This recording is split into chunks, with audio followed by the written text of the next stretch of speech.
I am determined now. Now I'm it's like you don't do that. I don't care if you don't like me. I don't give a shit. I am who I am, right?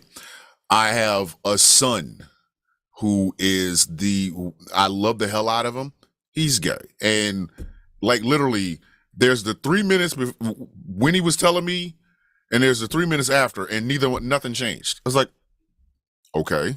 It's not even about the gay thing. I mean, I come from a long, proud line of white ass redneck. Okay. We are whiter than mayonnaise going back to the dawn of time. Jesus, Mary and Joseph. Did But you say but whiter than mayonnaise? I did. God, Because God. mayonnaise is kind of beige, cream colored in a way. It's not I'm, white. We're look, white. I'm gonna tell you this right here. The whitest person I've ever seen in the entirety of my life, I shit you not, Sheamus in the WWE. Hold He on. is the whitest man I've Get ever this. seen Here, in the check entirety of my life. check this out. So I was in the Navy in 92, 90 from 92, 94. One of the places we went to was Ireland. And the ginger is flowing in Ireland. I have Ireland stories for days. The Speaking of Navy veterans, I just wanted to give a shout out to you. I was talking to my dad about it. He's a Navy veteran. mhm. Just wanted to say, hey, Yes. a So shout out to you from him. the Ireland stories are probably my second favorite next to the Korean stories, the South Korean stories. But the Ireland stories, there's the black guy in the gymnasium club that bit me and two of my friends. And when the three of us was trying to find him to fuck him up, he offered us some LSD.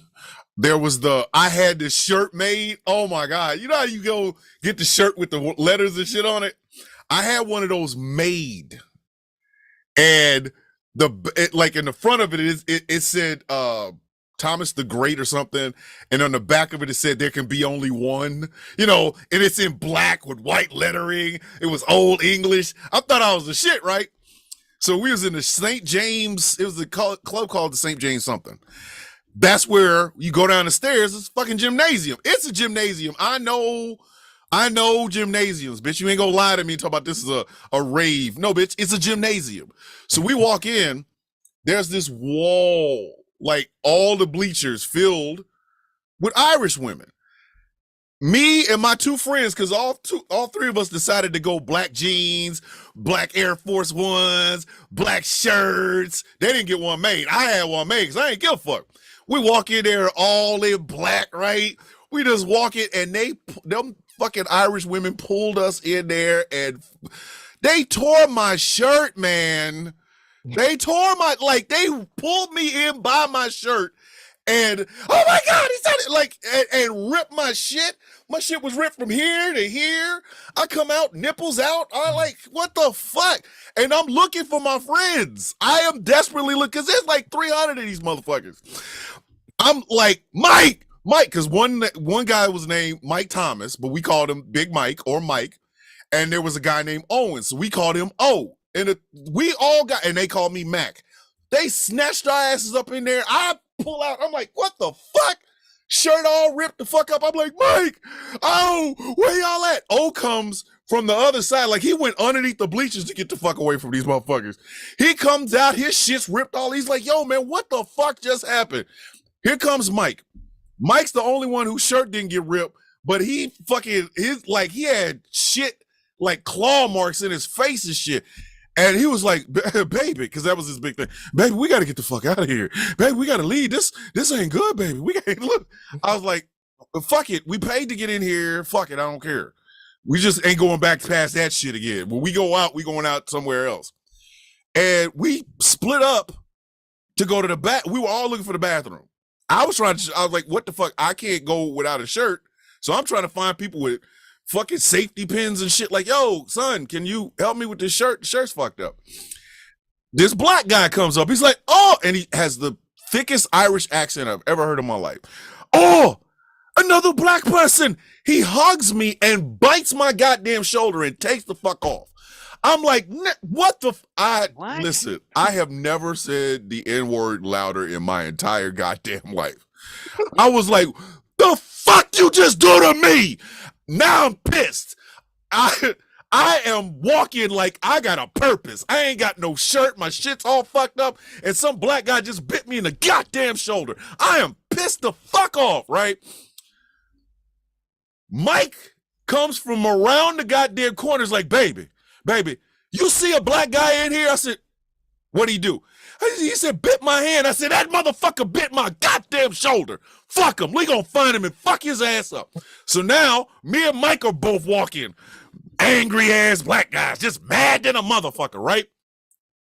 O comes from behind us like he is power walking. He's like, man, fuck this. I said, what happened? Some goddamn black guy bit me. Where he bite you at? On my shoulder. He said, he bit me on my shoulder. So now the three of us are going to find him and beat the shit out of this motherfucker, right? We are going to fucking kill this bitch. He done bit three of us. Three of us. We are walking. Excuse me. You see that black guy that's in here? He like I knew Black Irish existed, so I'm thinking it's not. There's got to be four of us now. It's the three of us and this motherfucker walking around being a vampire.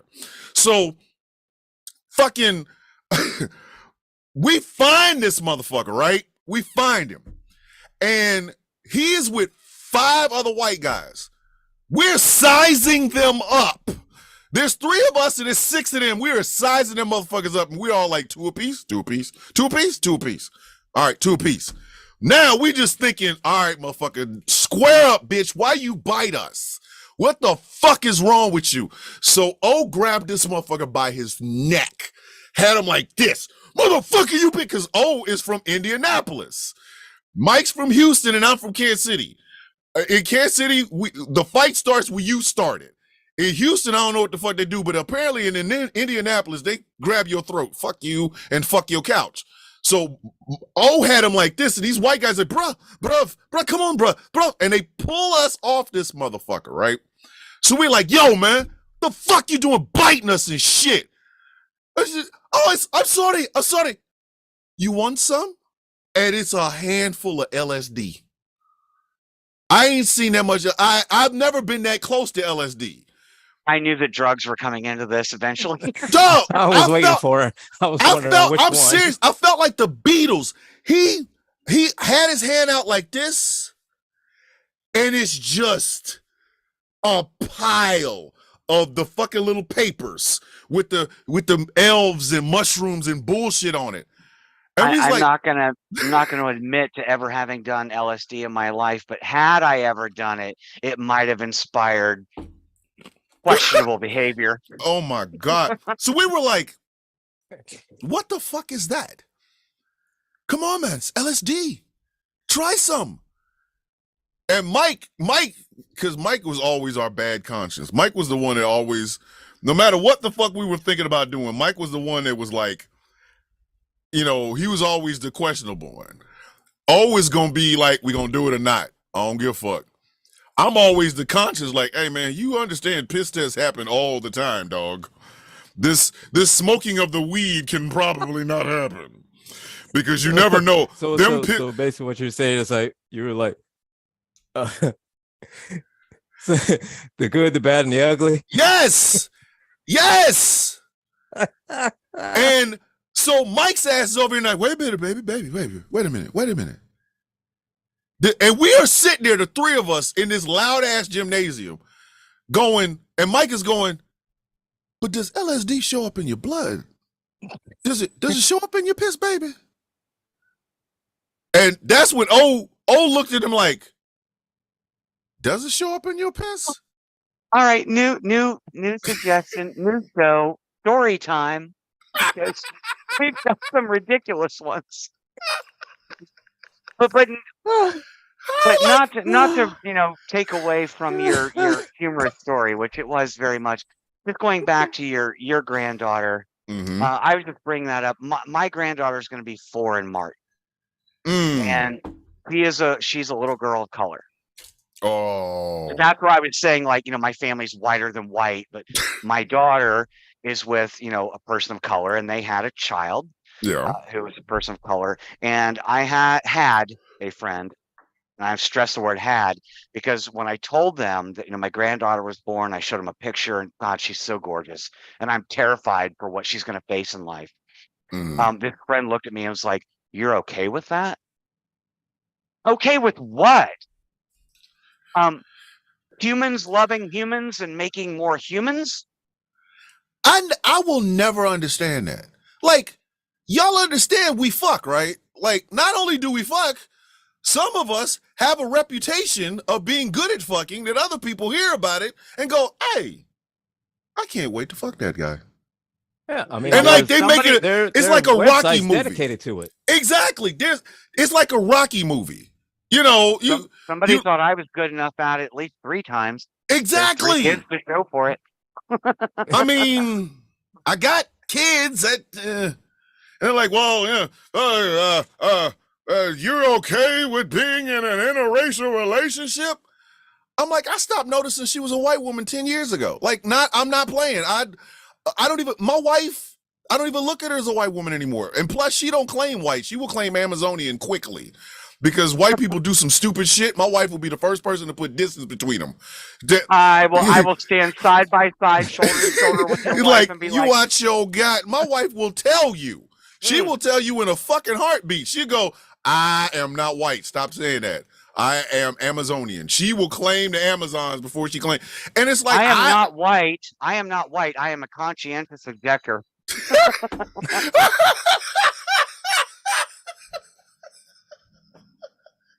Oh, Jesus Christ! Oh my God! She will claim the Amazon before she claims. Oh my God! Jesus H. Christ! She said that out loud. Oh, come on. You know me by now. You know me by now, honey. Come on. Oh my God! She's a she's a conscientious objector. God damn.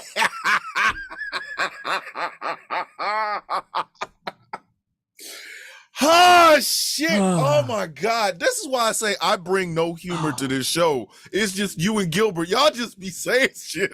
And I just tickle. So on a serious note, you know the microaggression where, like, you got a little old white woman, she's sitting on a bench and a black man walks by, she clutches her purse a little tighter. No. I clutch my purse a little tighter when white people walk by. I feel more comfortable with anybody who's not in my own ethnicity. Anyone. I don't care. Asian, Indian, Native American, Indigenous, Mexican, whatever. I don't give an F. Penguin. I'd rather be with them than. Like, I'm funny. serious, It was man. one time, I'll never forget this story. There was one time, it was an old coworker of mine who we had to go to the UPS store because he had to pick up a package. And so I didn't have anything to do, so I rode with him. So while we're there, this old white couple. Now this is Here we like go. 99. Every bad story starts with this old white couple. No, this is funny. No, this one is funny. I thought this is funny. So this was like 99, like late 99. So we're sitting in the parking lot of the UPS store. This little old white couple goes by and they're walking by. And so my buddy looks at me, he goes, click, and locks his doors real quick as they're walking by. Consciously, you can hear the lock close as they're walking by. We look at each other and we're busting out, dying laughing. Oh, and they my can hear, God. they can see this shit, and they're just completely ignoring it.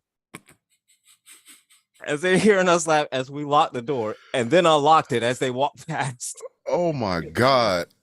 Listen, I am afraid of bald white men. Like, Stone Cold Steve Austin is one of the few I trust. Kurt Angle is one of the few I trust.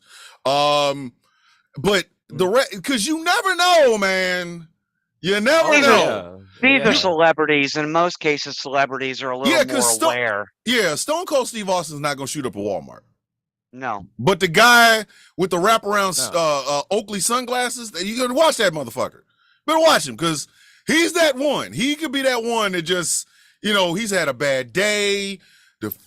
He went home and his wife made fucking chili mac instead of the fucking hamburgers he wanted. His kid's failing in school. His mistress told him, "Not tonight. I'm on my period." Everything went wrong. Yeah, like he looks down and got jock itch. Andy Baker, the 3-year employee from FedEx, he's who scares me. Ooh. Oh yeah. Ooh. Ooh. It's like that video, the NRA versus the military. You see Yes, that comedy skit? yes. Like, my name's Andy Baker, and I'm working with a AR-15. Head to toe Kevlar. Yep. Yep. Yeah. They will throw me the fuck off. They scare the shit out of me. Like I had to, because my whole thing is, if I see some Caucasian person with a bunch of guns walking down the street, I'm going across the street to the gang members. I don't give a fuck. Hey guys, can I walk with y'all? You're right. Yeah. Can I walk with y'all right quick? I'm not going to hang out with Andy Baker from FedEx. I'm going to hang out with Stone Cold, who's going to ask me this question: how many beers you want for breakfast? 1 beer? What? What? Beers. What? 3 beers. 2? What? 4 beers? 3? What? 4 beers? What? Like, nah, motherfucker. Like, you gotta, speaking of this, because the show is already, already started. Ladies and gentlemen, welcome to another thrilling episode of Plot Holes. I am Thomas Bishop. I'm known as the villain. I am joined by two of the 3 co-hosts of this show. To my left, she's not on the bottom today. I feel dog, man. You're not on the bottom today. I feel gypped. Actually, I shouldn't say that word. That's not a good word. I feel robbed. Gypped is actually a slur. I shouldn't say that. That's my bad. She is the queen of the hole punchers, Miss Gretchen. Say hello, please. Hello, welcome to the show. We're already ridiculous, and it only gets worse from here. It really does. We ain't gonna get no better. I'm trying to tell y'all. If y'all are looking for better, you're fresh the fuck out. Sorry, we try again in 2 weeks.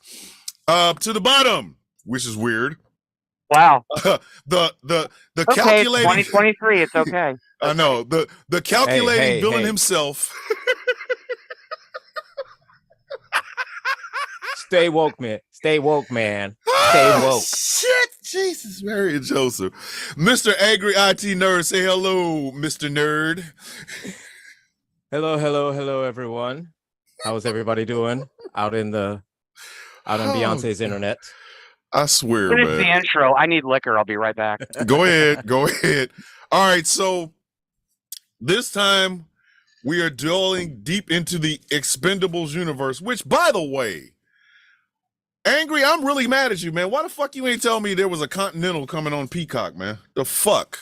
What was that? I didn't even know. Yeah, how did you not know? You're the IT nerd. You should know these things. My wife had to call me while I was in the damn Walmart. She's like, guess what's on Peacock? And I was like, what's on Peacock? The Continental. I was like, wait, no. And she's like, from the world of John Wick, I got wood. Just Look at. Hey, man, I am only but one person. I'm only human. I'm only human, all. man. I mean, goddamn.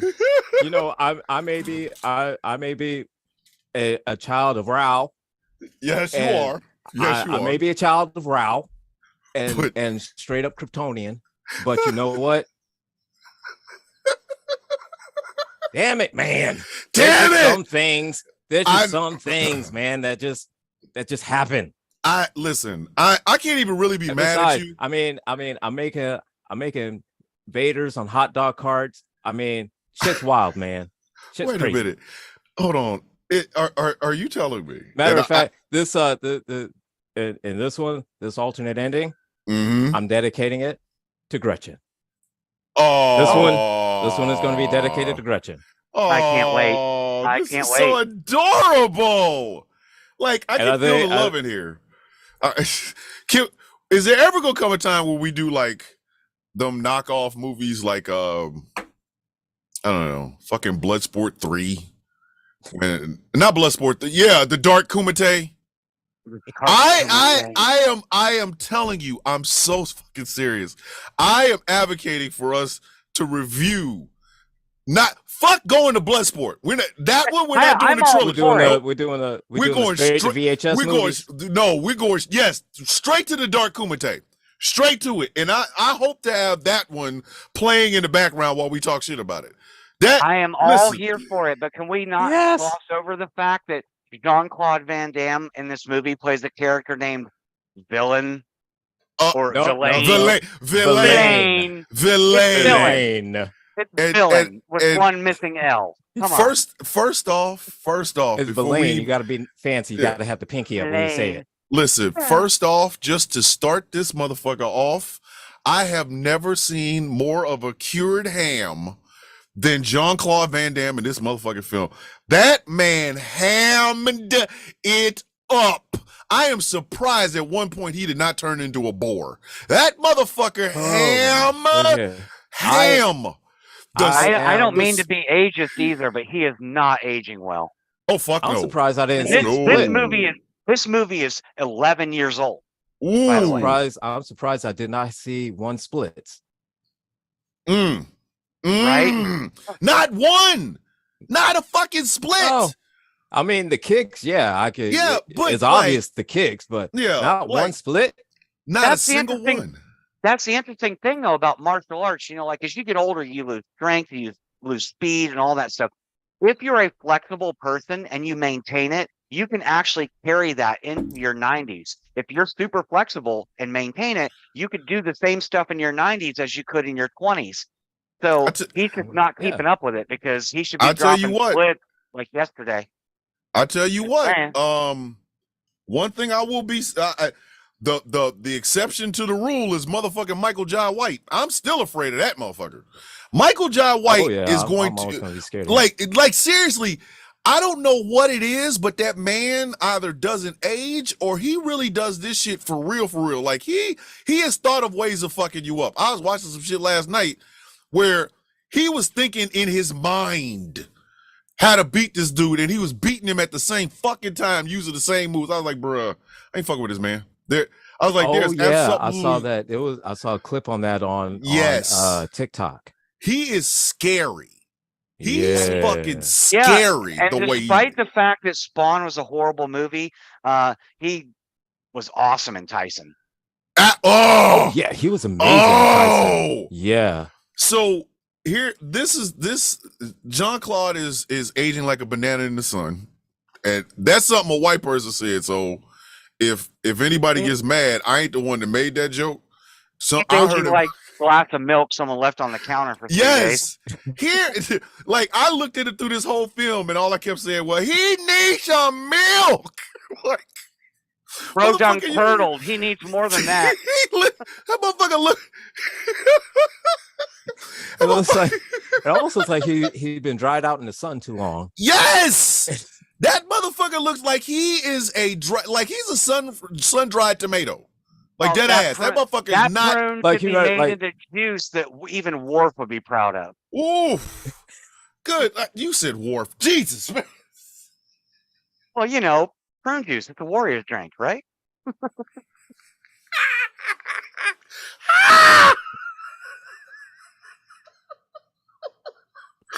Oh shit! You said that, and I instantly looked at Jean-Claude Van Damme and the ridges on Worf's head. I just like they fucking. So why she do this? I'm like the rest of just like exactly, and that's what Jean-Claude's skin look like right now. Like why you do that, Gretchen? Why the fuck did you do that? Now I got that in my head and it'll never leave. I'll never be able to unsee it. You hired me. What can I say? It's your fault. Fucking Worf skin, fucking Worf skin having motherfucker. You Klingon ass bitch. Well, by the way, I would just like to say in Picard season 3, Michael Dorn looking good. Listen, still looking good. That Michael Dorn is the listen. He must be like a vampire. He has to be. Yes. You know how they said James Earl Jones has retired from doing the voice of Darth Vader? Michael Dorn could replace that man. Dead ass. Michael Dorn could. I've already talked to Gilbert about this. go to the Jedi Fallen Order video games. Mhm. Scott Lawrence, dead Yeah. ringer, Mm. dead Yes, ringer. exactly. I Mm. mean, I Ooh. honestly, I closed my eyes. I could not tell the difference. I didn't even know until Oh. I looked at the cast after I finished the game. I was like, did they get James Earl Jones to do the voice here? And I go and look, I'm like, Scott Lawrence, Scott who the Lawrence. hell What is he? the fuck? The And then fuck is boom, that Yeah. fucking oh. guy? But it's like I understand that James Earl Jones didn't want to do it anymore, because if you remember, what was that? Rogue One. He Yep. he was sounding bad. He was A little sounding bit bad. old. There was a bit of a And you know that that they've actually got a whole library of his voice doing various quotes that Disney has stored. oh So sh- even though he's not going to do it again, they have a whole library of his voice in case they want to use the character in future they fucking projects. better pay Mhm. him. Yeah. I'm not playing. They better fucking Oh, pay him and stop bullshitting. Like I got a problem. If they are not paying that man for that shit, don't do that. Like, They because hired James, him for that reason. It wasn't like they did it like behind his back. They brought him in and said, "Hey, we're going to pay you. We want you to say all of these words and phrases, and we're Mhm. going to store Mhm. them for future projects." So he agreed to it. It was a contract. He did it. So Now it's, I will say the funniest the funniest part about Jean-Claude in this goddamn movie is the name of their group. The Pet of Hey, guy, why did y'all just say Satan's dog? The you can't fuck? even say. Hold on, and then he was so proud of it. The thing is, Pet here's of the thing. Sa- I think I think at this point what Sylvester Stallone did, he just looked at a random kid. He said, "What do you think the bad guy's name should be?" Villain. No, make it fancy. Make it fancy. Villain. Maybe that's what I should start pronouncing myself as. Thomas the Villain. What were you thinking, man? I mean, he was so fucking proud of that tattoo. Might as well just say, so my name is Guy, but my nickname is Bad. So everybody Bad. calls me Bad Guy. Yeah, Bad Guy. Or you could pronounce it B-A, yeah. What? My name is not bad. It's Baudet. Baudegi. That's my name. Baudegi. How do you spell that? B-A-D-G-U-I. Meaning bad guy? No. Bad guy? No. Bad It's guy. No. Badegi. Baudegi. Is your last name Evil? No, it's Evale. But no, wait a minute. Jean-Claude was so proud of that goddamn tattoo. The Pet of Satan. I would have covered that up. Don't tell nobody that's your name. Don't do that. Call yourselves Dogs of Hell. Call yourselves, Satan's minions. Exactly. I lost a bet. I lost a bet. And because the tattoo is like a circle with horns on it. I'm like, or no, it's a goat's head. It's a fucking goat's head. And it's in the shape of a pentagram. Which, okay, that seems really evil. Bad guys with tattoos of a... Yeah. They were with the Satanic Temple, for Christ's sake. Oh my God. It's something. You don't tell you are a bad guy. And then you say the pet of Satan. What if Satan has a hamster? What if Satan's pet is a really angry guinea pig? Yeah, I think I'm gonna go with like hellhounds or something. Sounds cool. Listen. I'd put that shit on my neck and say hell goats or something. I'm not telling the motherfucker my name is the pet hell of hamster with a wheel, with with a little spiked wheel. It just you tell me that Satan's pet is a hamster, I immediately wonder what he's doing with it. Where are you putting that hamster? No, a gerbil. What do you That's a gerbil. You Satan's gerbil. So wait a minute. If you're Satan's gerbil, then where are you at? Like, and could you imagine that You're is the Saint job? Venus? Yeah, that's the job that Satan's gerbil has. That's his only job. Like, he's not there to make Satan happy or give Satan joy. He's just there to go up his ass. Satan has a bad day at hell. Like, fuck! Damn, angels won again. But we have to make it fancy, just like Villain's name is not Villain, it's Villain. Villain. Satan's gerbil is not, for that purpose. Let's be clear, he's a tunnel guide. Fair enough. Fair enough. Okay, shit. Ah, shit. Oh my God. I don't know if we're gonna get through this motherfucker today. These jokes just keep writing their goddamn self. Where Fuck. I don't prepare, it just comes to me. It's a Oh gift. my God. So Well, the Villain good is thing the, is that this is just another basic plot of just like, hey, they got my guy, so we getting our lick back. exact. So And here's the other thing Big about that. meaty men go blow up stuff, get guy Yeah, back, yeah, save the day, get the exactly. girl, blah blah blah. There's really no fucking compelling argument in any of these films except for like 3. And the only reason there's a compelling argument is because Mel Gibson's there and he started the Expendables with Barney. So you got Sylvester Stallone and Mel Gibson hamming it the fuck up. Them motherfuckers is like 2 ham sandwiches fighting and fucking each other. So, but in this one, it just seems so generic. Like, I what's the believe first this thing that they movie- do in this film? What's the first thing they do in this film? They go and get Arnold Schwarzenegger while riding whatever the fuck thing that is. And that's my point. My point is, I think they made the Expendables 2 because we only got a camo of Arnie in the first one. Mm-hmm. This Yeah, one was like, it well, we need to get him in the movie now. It's like, well, do not we only really that, know? I mean, just the camo of Arnie and also a camo of just Bruce, and they wanted to see him, do Like, let's get them all Yeah, in the movie now. They want you to know? hear the yippee ki They want to hear "I'll be back," and they want and. But that throughout goes the whole to- thing. You get yeah. kind of variations of their Yeah, of but their catchphrases. nobody wants. Oh Lord! But that goes directly to what get to the chopper. Like, but that goes to what Gretchen said in the first about the first movie. This movie is 20 years too fucking late. Like, Yep. I don't want to see Arnold after he done fucked a maid and had a son. I want to see Arnold when Maria Shriver was really digging him, and I want the Commando Arnold, not this one. I want Bruce Willis jumping out the plane jumping off the building to Nakatomi I Tower. want Arnold Yeah. when him and Carl Weathers were going.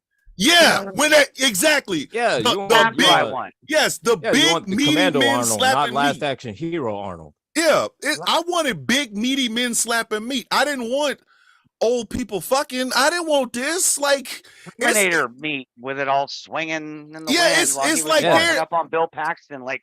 yeah, like Motorcycle. I wanted that. This goes directly to what Gretchen was saying.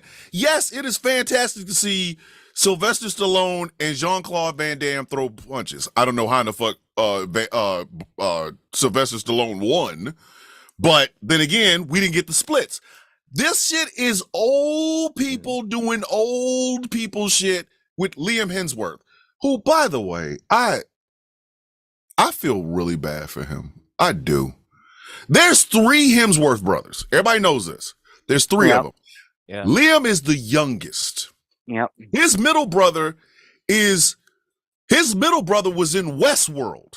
That's where I know that Hemsworth from. And he's not stocky and he's a bulky dude. But I remember him. He's on television. He's in Westworld. Liam has always seemed like it's just not there. I get it. He's gonna be the new Witcher, but motherfucker, you are replacing Henry Cavill. Yeah. I mean, Sorry. that's a Like, that's It's not. shoes You to can't fill. do that, man. You don't. Henry Cavill. Listen, man crush. I ain't even gonna try to front. I'm not gonna try to front. Huge man crush. Henry Cavill's that motherfucker, right? And then here comes Liam Hemsworth. Ain't nobody looking at you. Ain't nobody looking at you, dog. Nobody. And I then- just, look I here, just man. gotta I mean, say you- too. look. I just gotta say, So I just you're trying watched, to replace Superman with Thor's brother? That shit ain't happening. Thor's younger brother. yeah, there's Thor, Loki, and Asher. Asher didn't get no powers. I'm Asher- sorry though. I Yeah. just watched his Black Adam the other day. One, the movie is not as bad as I thought it was going to be. It wasn't great, but I It- enjoyed it. Yeah, Yeah. It could- Okay. it could have And been that better. tease at the end, Yeah. tease at the end when Superman when When what's her face? He's like, Oh. I'm not asking people from this planet. Yeah, And then he's like, boom! yeah, Who Superman was going to walk out of that mist? oh Yeah. my God. And It's like, here's a tease. Sorry, he's gone. Never again. I'll tell you what, DC Entertainment and Warner Brothers Discovery better not ever let me see them in the parking lot. I have an axe handle in my truck. I will hamstring David Zaslav. I promise you this. I You don't will. want to say, I "Hey, will. catch me outside." How about that? Yes. Man. It is on site. Do y'all understand? Every time I go to Max, I think it's on site. It's on site. Because I can go watch Zack Snyder's Justice League right now. I can spend 4 whole hours of my day watching that film and enjoying it. And That's a then great ending for that one. but then I think of David Zaslav. Like Josh Whedon is gonna get it. Josh Whedon has some. He gonna have to see me. Like that's the mood I'm in. I'm in the mood to fight directors. M. Night Shyamalan owes me money. I'm gonna beat his ass. I'm gonna get my goddamn money from that motherfucker. David Zaslav got to come see me. I get it. You're rich. You can buy off security. Not good enough. And don't let a black person be in one of your security teams. I'm gonna just wink at him and go, "Hey, dog, let me holler at the man." Anyone watching who may No, be new, who doesn't know, Thomas has been swearing for the last several months. He gonna get his money from. I'm gonna get my money. No, he's gonna get his $17.75. $17.75. I'm gonna get my money. I listen. That's the type of time I'm on now. Like I enjoy, like I really do honestly enjoy a lot of Zack Snyder's films. I do. I loved the fucking Ultimate Edition of Batman v Superman. I understood it. I was the one in the theater going, now see that, you see that? But I love that movie. Yeah, when you see how much wasted fucking potential went into Zack Snyder's vision, and then you think y'all gave me a tease of Superman versus Black Adam, and your bitches ain't even gonna fucking finish it. Y'all got to see me outside. We got to shoot the fucking fair one. We gonna be like this. And can we not talk about the fact? Can we not talk about the fact that yes, The Rock is built. Everyone knows Dwayne Johnson, big beefy. Yep. Can you smell what The Rock is cooking? When Henry Cavill walked up on him at the end of that movie, like, brah, you just as big as him. There you go. Just as big. Listen, before they drove Ben Affleck to fucking rehab, this motherfucker was gonna be in a Batman film with that Joe, whatever the fuck guy, the wolf dude from True Blood, as Deathstroke. Yep. Mm-hmm. Joe Joe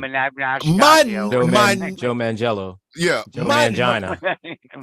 The guy that listen, again, attractive motherfucker. Not gonna sit up and lie. I am not above saying that a motherfucker's attractive. Fuck that. I'm not. So I had many fantasies watching True Blood. I won't lie, and it was not always the men; it was the girls and the queens and all of them. Anna Paquin, yes, please. Anna Paquin can get it. She can get it. But I'm sitting there thinking, you have Ben Affleck and this motherfucker playing Batman and Deathstroke. If the movie's written well, my nuts are hard. Hey, we're not gonna do it. What the fuck? I hate those people. I went to see Gone Girl, even though it was a great movie, but I went to see Gone Girl knowing that Ben Affleck was going to be playing Batman soon, and I went to judge him. And I'm watching this movie like, damn, guy, you are bulking up. Yes. Like, I got hope for you, man. I got hope. I saw this man. When I saw Gone Girl, I was like, God damn. He was big. Like everybody, but that's the thing. Everybody in that fucking in the Snyderverse, like with the exception of Ezra Miller, he should have just literally like ran off or something. I don't know why y'all ain't put Grant Gustin in that shit. I don't. Well, see, you could have linked the two. You simple motherfuckers could have linked the two. Give Zack Snyder access to the CW. The world would have. They can still do that. Wasn't the Flash movie like a? Wasn't the Flash movie like a cross of universes? Yes. How hard is it to swap characters and actors? The fucking guy that played Jay Garrick was in there. That's just it. The thing is, all they have to do is just in all simplicity, Ezra Miller runs in to the Speed Force. He could get lost.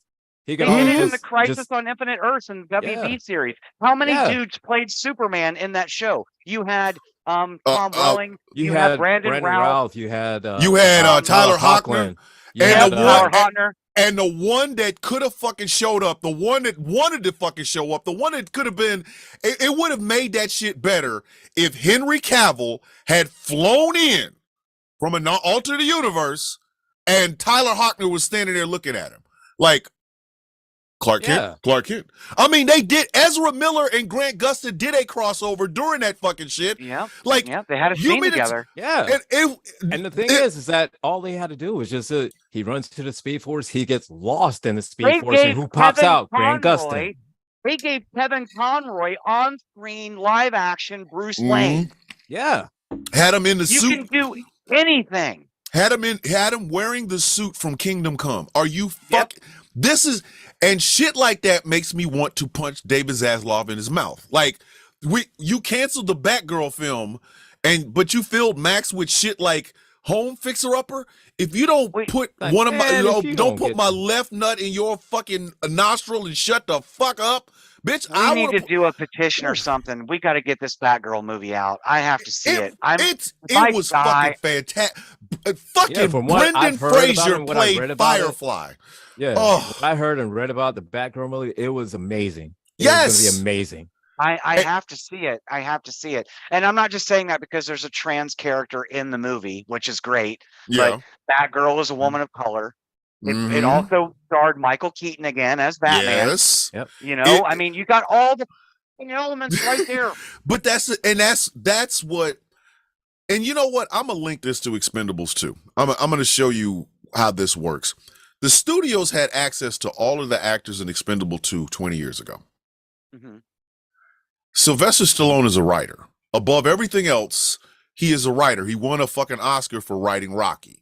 And he wrote the original Rocky. That got him on the map. That was the one where he sold his dog to get the money to fucking push this shit into Hollywood. They made it. He came back and got that dog back. So you mean to tell me, in the 20 years between when these motherfuckers was running everything, the 80s, and when we got the first Expendables, you couldn't get these motherfuckers together?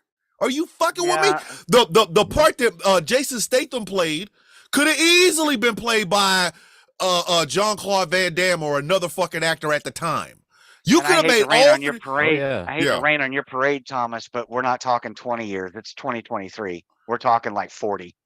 Okay. Sorry, we get old. I mean, go 30. Let's just say 30 in 30 the years. 90s. In the 90s. Let's just say in the 90s. Yeah. And like, you mean to tell me you couldn't have gotten all, I get it. In the 90s, Arnold Schwarzenegger and Sylvester Stallone were beefing. Okay. You know what? Like I said about CM Punk, you don't fucking ignore the shit. You make money off of it. That's some real screen chemistry. I saw Terminator 2 the year I graduated high school. That was the pinnacle of 1992, 93. Yes. Like, it was the movie. I saw it every week for a whole summer. Imagine if they had said, okay, Arnold, you are as hot as you've ever been. Terminator 2 is off the fucking chains. Hey, Sylvester, what didn't Rocky 3 or Rocky 4 or something come out somewhere around that time or something? Late 80s. Well, Let's say Rocky 4. We'll say Rocky 4. Hey, Sylvester, you just finished Rocky 4. It's a worldwide phenomenon. You did the whole thing about fighting in Russia. Great, fantastic. You and Arnold, Bruce, come here. What are you doing? Come here. Oh my God, Rocky 4 was in 1985.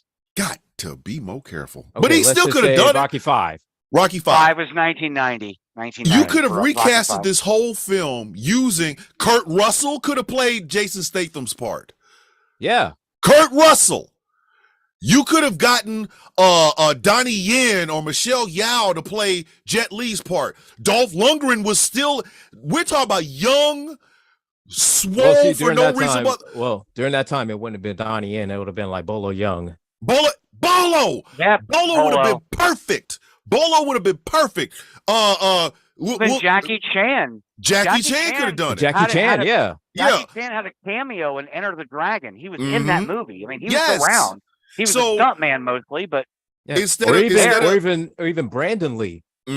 At the time, he could have done it. Oh my God, Brandon! Damn, man. You could have got the Terry Crews part, Carl Weathers. Carl mean, Weathers. Carl Weathers at is a that great time, Wesley Snipes hey, could have been or could have Wesley done it at the Snipes. time Yes, because he didn't have his tax problems. Mr. T. Or Mr. T. There you Mr. T go. would have been perfect. Mr. T would have been perfect. The villains would have wrote their goddamn self. Who was the first villain? The CIA. Okay, Yep. find a method actor that ain't doing shit. Patrick Stewart type guy, whatever. He's the villain. That's the first movie. You get Robert Patrick for that one. Robert Patrick could have played the bad guy in the first movie. You want to go to a different country? The dude who played Merle in Walking Dead and also in I know exactly what you're talking about. Oh. God damn, I can't think of his fucking name, but I know Yeah, he know exactly what you mean. Yep, he could have played or the dude who played the Colonel in Avatar, but was also Billy. Oh shit! Yes, yeah. He's that another guy, one. Mhm. Okay, Another so great guy. Yeah. so say you want to take it out of the country for Expendables 2. Okay, Chow Yun Fat, and have fucking what's his face? Oh goddamn, can't think of his name. The one that did Face Off. Fuck, can't think of his fucking name. The director. Oh God. I'm looking it up. He could have directed Expendables 2 on some Mission Impossible 2 type shit. John Woo directs the second film. It's set in Hong Kong, or at the time China was like wide the fuck open. They weren't helping people make movies, but they were more than happy to. Hey, we'll pay you to come over here. Chow Yun Fat have the whole film directed by John Woo.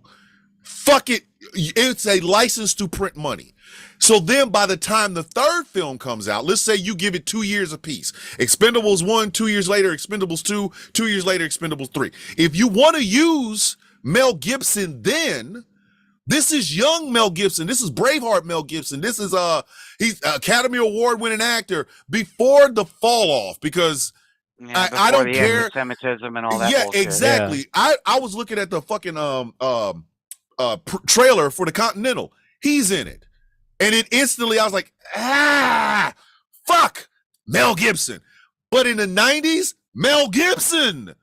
You put him against Mel Gibson. It was who did not Riggs get and Murtaugh. It was Mel Gibson and yes. Braveheart. I mean, Eeny, it was meeny, all the miny. talk when Hey, that movie no, came out. bam, that guy. Yeah. Like that. He was fresh off of Braveheart. He hadn't fucking, his star hadn't fallen. You're telling us that you could use Mel Gibson versus Sylvester Stallone again. All three of those films in a 2-year span would have been a license to print money. You could still do the same stories that you're doing right now, but you do them in the 90s with all the actors that you're using right now in their younger fucking years. So we're talking 30 years. 30 years ago they could do. Exactly. Jet Li could have still been in it too, because I mean, at that time, that's when he first was introduced at Lethal Weapon 4. He was breaking big, yeah. Yes. Yeah. So what was the movie with Bridget Fonda? And fuck! Kicking the cue ball into the dude's face. Kiss of the Dragon. That is my favorite Jet Li film. Kiss of the Dragon is my favorite fucking Jet Li film. And he was introduced in what was it? Lethal Weapon 3? Lethal Weapon 4.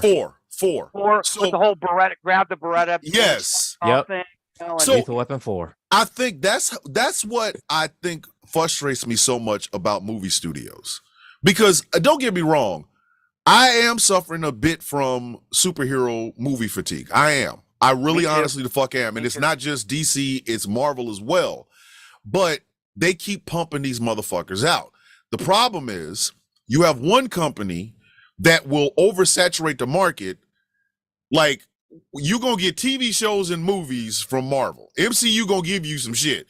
You gonna be like, oh god damn, it's like going to an Italian mother's house. They just keep piling your plate up. Like, I can't eat. I'm tired. My goddamn stomach is in my nuts. Lady, please don't give me no more. Don't give me no more. I can't take it.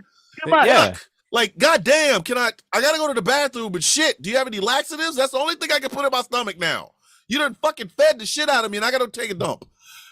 DC, on the other hand, they feed you, but the food is half dog food, half cat food, some human food they had hanging around. It's like, hey, I made a casserole. Bitch, is that kibble? Why are you, what the fuck did you They made a leftover casserole. Exactly, a leftover fucking casserole. And they are going to, no matter how many times you tell them, your casserole has worms in it. There are flies flying off of your casserole, and one of them just flew up my nose. Well, That's just flavor. That's that's just flavor. that's the flavor. That's I got spices. another just casserole spices. cooking. Thing, though, because MCU has been serving us filet mignon for years, Mm-hmm. and then DC comes along and they're like, "This Hamburger's just is as good. this is mom's Dude, surprise." we got some hot dogs here. Yeah, it's just hot dog. It's beanie weenies. Exactly. So the MCU is like, well, we don't have to serve filet mignon anymore. We can just give you a nice fat cheeseburger, which is cheaper and still better, but It's a fucking cheeseburger. You have fed us for the first 10 years. You gave us every type of steak known to man, and they were always well cooked. The chef knew what he was doing. Everything was great. and no one After- agrees with So me. it's I seasoned think and that cooked to after perfection? Endgame, the MCU should have ended. It should have. Done. Yeah.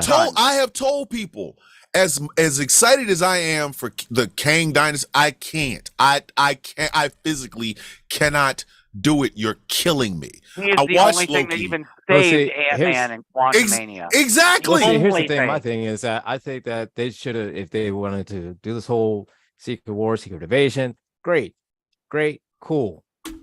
But as far as movies goes, stop it at Endgame. Please stop. Everything else you could have just You could have put that made shit it, on made it Disney into a Plus. weekly TV show, Yeah. and then just And on it's Disney not even Plus. that I can't keep up. You know, I mean, I'm a nerd. If I get into something, I can, it's like when someone says I have a master's in divinity. Okay, well, I've got a master's in Star Wars because I freaking love it and I can tell you everything about it. But it's like if I have the energy, I can get into something. I don't Mhm. think that Mhm. Doctor Strange or Quantumania or anything like that's too much for me to grasp. It's that I don't have the energy to dedicate to it anymore. They built us up Yeah. for 10 years. And Marvel fucked themselves in that 10 years because they did not sow the seeds for anything else. The television shows are great, but I knew shit was fucked up when they put Agents of S.H.I.E.L.D. on ABC and not one single Avenger ever showed up on that damn show. But we got a bunch of Barely second... referenced any of them. Oh yeah, they They- referenced them the whole They time. reference but the dog shit out of them. That's the problem. It's like, dog, if you reference these motherfuckers one more time and they don't walk through that door, I'm gonna hit you with a brick. And No, I tell no you that- disrespect, they- bro, promise but I'm gonna me- knock you Well, the they fuck had out. one- man. You can they had promise one me the cameo. X-Men they for had- decades. You can Yeah. promise me the X-Men for decades. But what are we banking on now? The Fantastic Four? You've already given us 3 crap movies. I'm not excited. I'm really Yeah. not. I mean, seriously. I mean, Everybody the was- closest kind of cameo they had of an Avenger in Agents of Shield was Nick Lady Fury. Sif. Nick Lady Fury. Sif. Lady Sif. Lady Sif. Yep. A lady said, "Yeah, Yeah. So it's like, okay, and this is what pissed me off so bad about MCU fans once DC bought all of Fox, their fucking 20th Century Fox, was now we'll get the Fantastic Four and the X-Men. I'm like, bruh, this is an orgy with no lube. My shit's tired. I got it. Can we take Yeah. a break? Like, you already piled on, and that was, again, this is why I said, for 10 years, they fucked us up because they kept putting out movie after movie after movie. And the buildup was supposed to be Thanos. Then Thanos should have been in every fucking film. There should have been either an Infinity Stone. Hey, somebody saw a gauntlet. Hey, who's that purple guy drinking a Grimace shake? Who the fuck is he? We should have had that. But they kept giving us these movies over and over and over and over and over. They were leading towards something, and we now understand what that was an Infinity War and Endgame, but it wasn't always referenced. One of the things that I love so much about The Winter Soldier is that it is a standalone film. You can watch The Winter Soldier today and be thoroughly fucking entertained because it's a standalone film. Black It's Panther. not just a superhero film. Yeah. It's like an intrigue, political espionage Yes. film. Black Panther was a film. It was a great film, but it was also it told a story about, you know, the trials and tribulations of African Americans in America and It how. was a cultural film. It Well, wasn't yeah. a Exactly. superhero I mean, film. It was a cultural film. Yeah, Well, I mean, see, that's the thing of if it's a good film or not. You take away the superpower, the sci-fi, all the aspects element. If you're left with a great story, it's a great Yes. story. Black I'll- Panther, Winter Soldier, all would have worked if you took away all the superhero dressing. exactly. They would have worked as movies I- regardless. I always said if you took all of the futuristic shit, the TIE fighters and shit like that, and stripped it down to just a story about family, the fucking Anakin Skywalker arc would have been beautiful.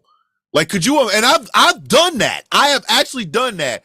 Here's a guy who doesn't know who his father is. He's raised by a single mother, but he has all this fucking potential. You have these two gentlemen that work for a company that we want to hire him. We want to hire this kid. We want to take him. But it's like, I have to leave my mom? Yes, you have to leave your mother because we're going to take you. We're going to train you. We're going to show you how to live your true potential. What they don't know. The best you can be. Exactly. What they don't know is this kid has abandonment issues. He never knew who his father was. You made him leave his mom. And then he finds, his mother is killed in some random bullshit, drive-by or whatever. So this motherfucker becomes a goddamn serial killer. A fucking murderer. Right. Kills the whole gang. Just goes. Yeah, just off. He goes in and the whole story is that he could have been sent to a military academy, learned everything from military academy. And he's got all this there. While he's there training, his mom gets killed in a drive-by. And he's mad. He's mad at the people that took him. He's mad at he falls in love with this girl, but she fucking is like the CEO of the company. He can't ever have her. Then his mom is killed. Right? Yeah, mom is killed in a drive-by. So he takes all this fucking combined military training that he has, and he goes and slaughters these people. In one night, he kills every fucking person that had anything to do with it. The girl is like, "What's wrong with you?" He's like, "These people don't understand my potential. I am better than this." On the other hand, and right behind him is the CEO of a rival company is trying to tell him, "Hey, these people will never respect you, man. They're never going to respect you. They don't like you. Yeah, they don't like you. They don't respect you. Hey, if you come work for me, I see your potential. You can work for me. You come work for me. I'll make you a partner. I'll do this. You can have the whole world." Yep. And what he doesn't realize is the man that is doing this is he is literally trying to tear this company apart and fuck up a whole city or a whole fucking state in the process. Not just take over the other company, take over all companies. Mm-hmm. Yeah. And it's like at a certain company of companies. Yeah. So at a certain to create point, a true monopoly, a global monopoly. Global monopoly, absolutely. Yep. So in the process, God, are we writing a blockbuster movie right now? Pretty much. I believe so. I said, fucking he kills one of the guys that are in charge. He kills one of the bosses of the company that he's working with. And he's like, "What did I do? What the fuck did I do?" And this guy's telling him, "If you stay with me, I will make you rich beyond measure. You will never have to wonder for money, and I can save that woman you love." And the guy reaffirming that you didn't do this out of malice, you did it because you had to. Yes, because the people that you work for, the people that you have looked up to, the people that have molded you and shaped you, they're the reason you weren't there when your mother died. They're go kill every fucking one of them. Now go and look, and if you don't believe me, here I can show you right here. Here's the proof. Yep. And it's like he's like, "Now take all of that training they gave you, everything you've known, all the secrets you've held, go get them." And he goes and fucking wipes the fucking company off the map. While at the same time getting on his cell phone going to all of his plants and all the other companies he's like, "Hey, take them. They're being taken down now. It's being taken down right now. Operation, Operation 66. Operation 66. Exactly. And then a group of fucking operatives in different companies start popping the goddamn bosses. Boom, boom, boom. And somebody in IT is fucking up their stock. The stock drops. This guy over here starts buying up these companies, buy up these companies. This company's becoming a monopoly. We can't stop it. And they're like, "Well, wait a minute. The government can stop them." Then the operatives in the government goes, "Nah, no, they won't. Nah, we won't stop them. It'll be okay. It'll be okay. It'll be okay. Nothing's going on. Everything's fine. Everything's fine." Look, the room's burning. Everything's fine. Yep. This guy. Why is it a lot of times in movies that it's always the IT guy that it's always the one that tips the scales and everything. It's exactly, because you get away with it, or you get caught. See, the assassins, because of the IT guy. Yeah, the assassins, their whole they know what their job is. Their job is okay. gun, bullet, head, dead. The IT guy, on the other hand, he's the one that's manipulating the cameras, manipulating the stock, manipulating. Oh, this CEO has, he didn't die. Well, he resigned in a It's like That's what I Bane said. in the stock I make exchange. mention It's of like that. Bane in the stock exchange with the little Yeah. thing, like manipulating the stock market. Yep. And how cool would it be? Hear me out. It's not Lord Vader anymore. It's Executive Vice President. Ooh. Yes. Ooh. EVP Vader. EVP Vader. EVP Vader. Oh my God. Like he's like And so- changed his whole name. It's like, I don't know who this Anakin Skywalker guy is anymore, but I know who you are. You are Yeah. Executive Vice President Mr. Vader. Like, And now Vader. my job is to Dude, hunt yes. down anybody from these other companies that got Mhm. away that might know something, and I need to wipe them out. Yeah, His- and I said all that because to anybody that's listening, treat your IT people well. You fucking better. Because I'm telling you right now, the IT guy is the one that, while the assassin is popping the CEO in the back of the head, the IT guy is dropping all this manufactured shit to show that this fucking this particular CEO Yeah. was corrupt. He touched little kids, he manipulated stock, he raped people, and he's just dropping it all on the Creating internet. AI and photoshopped images Exactly. to burn Mhm. people. And Yeah, And exactly. I second So- the motion. I was a network engineer and a help desk operative for years before I became an Ooh. accountant. God damn. Just fucking up people's life. So this guy is in the process of slaughtering all this shit. One of the guys that he was basically raised with, their brothers, and they're this older guy is getting ready to get on the board. The younger guy, the reason he's mad is because they didn't want him on the fucking executive board. He's like, what the fuck? You ain't gonna let me on? So now this guy, who he considers his brother, has to fight him. He's got to find him. They have a badass fucking fist fight. They're fighting and fighting and fighting. And this motherfucker gets They're both like burned. MMA enthusiasts, so they're both good fighters. Exactly. They're very Right. They've good been going to fucking the gym fighters. for years together. Yeah, they're very good fucking fighters. And the guy gets injured. He's like backed into a steam room or something, and he gets burned badly over like 2/3 of his body. And they're like, don't worry about it. Prosthetics. You'll be okay. You'll be okay. Lips are just get some broken. makeup, get some, Get some makeup. get some cosmetic surgery. Yep. He has to. Might be on oxygen for the rest of his life. Yeah. But, One of his eyes isn't real, so he has to wear like a patch. But still badass. yes, he's the one that walks around in the all black suit with this eye patch and a fake arm, and you could like see his hand. It's all fucked up. It's mangled, so he has to put a prosthetic hand on. Yeah. I think of Crossbones from Just Captain like America. exactly. Yes. Just like Crossbones. And now he is the executive vice president to the CEO, who now owns 9 or 10 different companies. He has created a worldwide monopoly. And now they're just like, okay, nothing will get sold unless we sell it. Nothing will get bought unless we buy it. Powerful, it manipulates the government at will. It has paid. Its lobbyists are just you can't defeat their lobbyists. Exactly. They're the ones that are backing fucking candidates that get elected, and those candidates immediately do shit for them. And this injured man, who was a little boy, is now the executive vice president of the largest, most powerful company on earth. There's the Anakin Skywalker story without bringing up a single droid or Jar Jar Binks or nothing. That's you could do Star like Wars without lightsabers. And exactly that is it right there. Even if the girl that he was in love with and they have a kid with that he's not aware of. Yep. Even if he died or didn't die, eventually down the road, this son figures out who his dad is. Yep.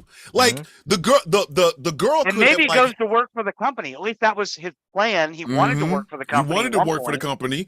It's like is the girl? We'll say she gives birth. She tells the guy who was his best friend, she's like, please take care of my kids. Don't ever let him know where they are. Please. I am afraid for them. If something happens, I am fearful for my children. And then he's like taking the babies out, and she reaches over, gets a scalpel or whatever, slits her own throat, and dies. Because she's so heartbroken that she loved this man that turned into this monster. And she could not go on. and she kills herself, like slits her wrist The or only whatever. thing I disagree with there is I don't think that a mother's love for her children. I don't think that Padme would have just died. That I had a problem with No, that. I don't had know. a Maybe problem with that. maybe even just a few years later, just depression and anxiety and stuff, and she eventually just passes away from poor health. I get Yes. that, but Yeah. to just be like, I don't want to live anymore when you Like, just gave birth to two children. No, I don't buy it. I nah, don't buy it. like, and you know, No. and you know I- that I've known too father. many moms. I've I known could too many possibly moms. see. I could possibly see. You know, a couple years down the road, and she gets extremely depressed, and then the kids go. She has Like that, like and the then- kids have family, but the twins are split up. One goes Right. to the father's brother, his actual half brother. The other one is raised by a really nice family that are very, very rich. Like, I could see that, but I had a problem with that in the movie theater.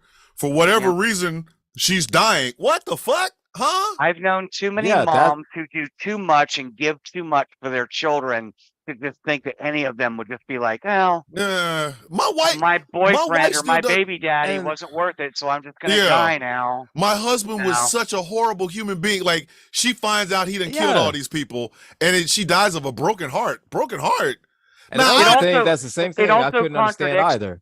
It also contradicts what Leia said in Return of the Jedi when Luke says, "What do you know about your mother?" And she's like, "Well, she died when I was very young. I don't remember much. She was beautiful, but very sad." Yeah, like, Yeah. So it's like, did you live with her, or did you not live with her? Do you? you know what I'm do you saying? remember- Like, remembering? I mean, as soon as you popped out, I mean, do you remember seeing her face? Like, as soon as you popped out of the womb, Yeah, you like, looked do up you- and you say, "Oh, mom, she looks And- sad. She's and beautiful, but she how the looks fuck sad." how the fuck does Luke not know this? He came out first. How does he not Right. know this? Yeah. Like, that, you mean to tell me he passed through the birth canal and opened his eyes and there's this chick sitting there? Oh wow, that must be mom. Where you taking? Oh my god! Oh my god! No, and he this probably popped looked in at- my head. So He's now like, you've "Who is got this bitch?" now you've got this young man who's growing up and wanting to know about his family's history because this company basically just drove his adopted family into poverty and they Mhm. died or whatever. Yeah. And he meets up with this guy who used to work for this company. This older Mhm. guy used to work for this company, and the guy basically tells him, "Well, you know, your dad used to work for this company, but a very powerful executive in the company turned on him And killed him. and ruined his whole life. Yep. Killed him." And he's like, And then you get into the whole point of view conversation. exactly. You go, wait a minute. Yeah. Who? Wait, what was hold it? up. What- I thought you said that he ruined my dad's career. So, Is- he killed him too? He's like, yes. What I said is true from a certain From a point of certain view. point, yeah. Like, I can see him going, you didn't fucking tell me that the EVP is my dad. The fuck, that monster that drove my That- fucking adopted family to death. You didn't tell me that man was my father. He said, no. What Well, I told I Man you said that from a was strikes certain point fear of into view, anyone I said even that. thinking about starting their own business. exactly. Yes, that. Yeah. So it's like it once he got promoted to EVP, then the man that I knew that was your father, he was no He more died. because he died then soon as he Yeah. got that Corporate greed promotion. changed him. Turned him Exactly. into I something could else. I could see like Mr. Vader walking in with that all black suit, and you know he's got the eye patch and the scars, the burn marks on his face as some He's little got the startup. little breathing thing. Yeah, the from little light breathing thing, yeah. smoking. That's why his voice is different. Yeah, and it changes yeah, it changes his whole fucking voice to this deep baritone and shit, and like he's at some little startup. Well, you know, we're a startup and we were thinking about doing some online Airbnb type things, and he's like, "What's in it for us?" We really were just looking for seed money to invest in. You weren't on What's- any. Yeah, You weren't on I'm any not basic impressed. startup mission this time. Yeah, I it's know like- what your plan was. Exactly. It's like, no, I see what you guys are trying to do. I understand. I have been in this corporation long enough. I see what you little bastards are doing. I've been a So- corporate enforcer for 40 years. I Yeah. know what's going down. It's like, so we'll buy 99% of your stock. Wait a minute. 99% of the stock, you'll own the company. Exactly. It wasn't a question. Yes. That wasn't a question, motherfucker. We're going to give you your startup money. We're going to give you all the startup money you will ever need, but we own 99% of the stock. And if you don't like the terms, it will be 100.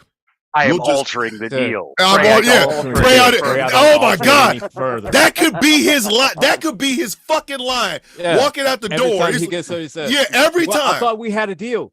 We did. He's like, I changed the alter the yeah, deal. it's like, Pray I I don't alter it any further. Exactly. Because You he like, changes the terms when he wants, however he and wants. however he don't wants.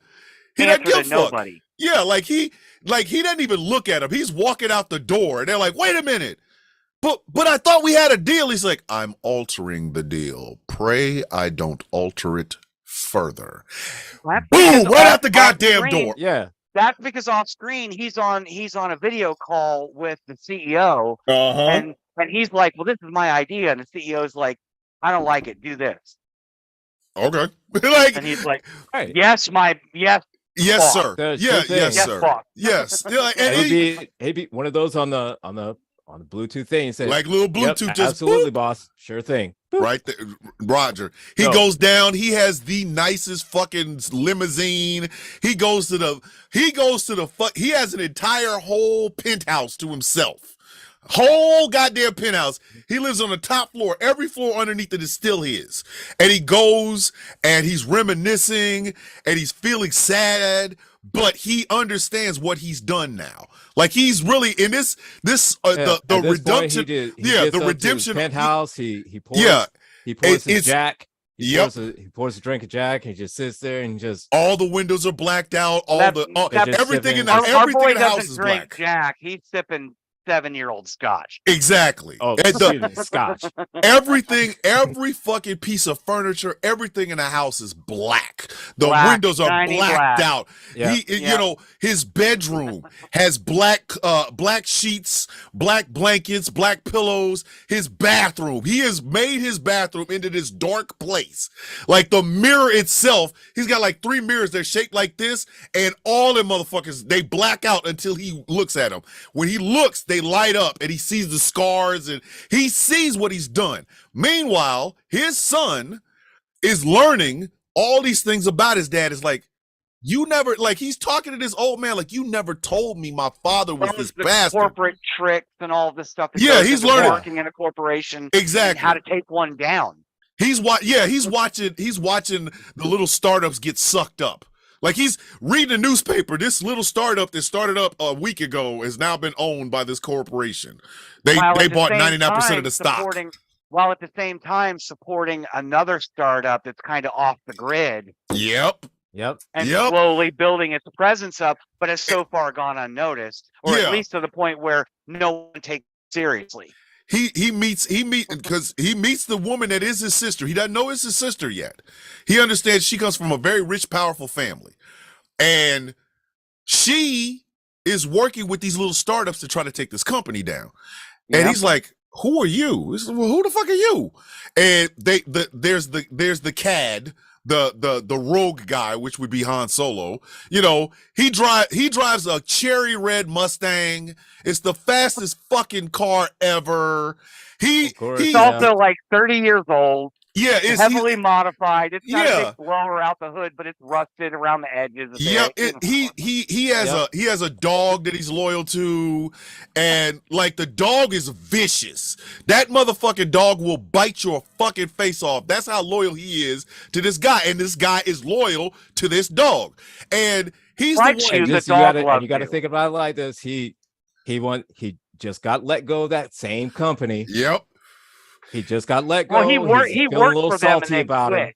Yeah, he worked for them. And he then was- quit. He was like, "Oh no, no." Like, Yeah, he he was was one one of of- those top guys. he was one top of those IT executives. guys. Yeah, he was one of the He was one of IT those top- guys. Yeah, he was the And he IT found- guy that yeah. he got railroaded, and so He he got- said, "You know what? Now, He's Fuck now like, he's y'all." yeah. smuggling corporate secrets. Yeah, and he's Mhm. making pretty good money, but he's a fucking cad. He's a street dude, and this And he's yeah, also on the radar. yeah, They the daughter they of know this he's out there. yeah, They the know daughter of about this him. rich family. He's like flirting with her and hitting on her and shit. And she's like, why would I ever date you? Look at you. You're a fucking, you're a hustler. You're a nerd. Yeah, you're just a scruffy looking nerd. Yeah, you're a fucking IT nerd hustler. I don't need you. And he's like, yeah, you do. You know you love me. You know you love me. So this little band of people are trying to take this company down. And that's when, you know, the old man who has been teaching the son of this motherfucker all this shit gets shot. He gets shot by the goddamn executive vice president. And the executive vice president is like, who is that? Who are those motherfuckers? And this is when the plan to go after the corporate headquarters. Yes. The end of the movie, the son says, we're gonna take them down. And they're like bringing that building down. Yeah, we're bringing. You gotta zoom in everything closely. You said, yeah, we're gonna like take them. Yeah, it's like I can't believe they killed your friend, but they're so powerful they can get away with it. I'm pretty sure they've and they're like looking at the news report that this old man tried to kill the CEO of this company. He's gets killed, and the son is just sitting there watching. He's like, we're gonna take them down. What? Yeah, but we're going to take them down. But the other two IT guys, the comic relief, this skinny guy and his short friend. Yes. They're like, hey, I've got plans that I know a back door into their system. Oh. We can shut them down. Oh. We just got to get these. All we got to do is we've got to get these plans over to the other company so they can help us. See, all of this is super simple. All we have to do, there's a back door in it. We go in through the back door. Yep, I have a virus I've been working on. The in, out, get grab.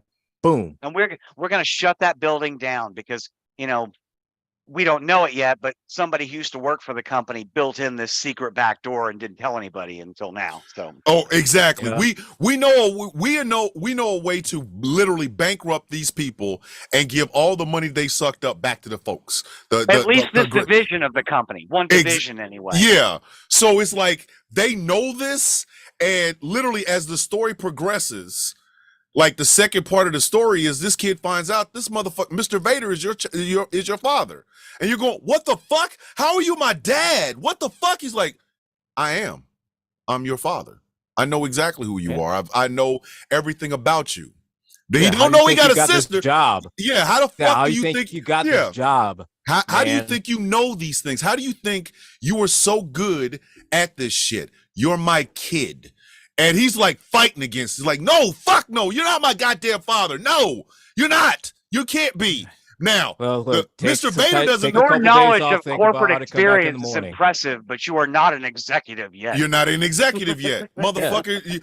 You know nothing about corporate espionage. You know nothing about hacking. I have learned these things. I am the master of them. Now, if you want to get anywhere near where I'm at, you're gonna learn from me.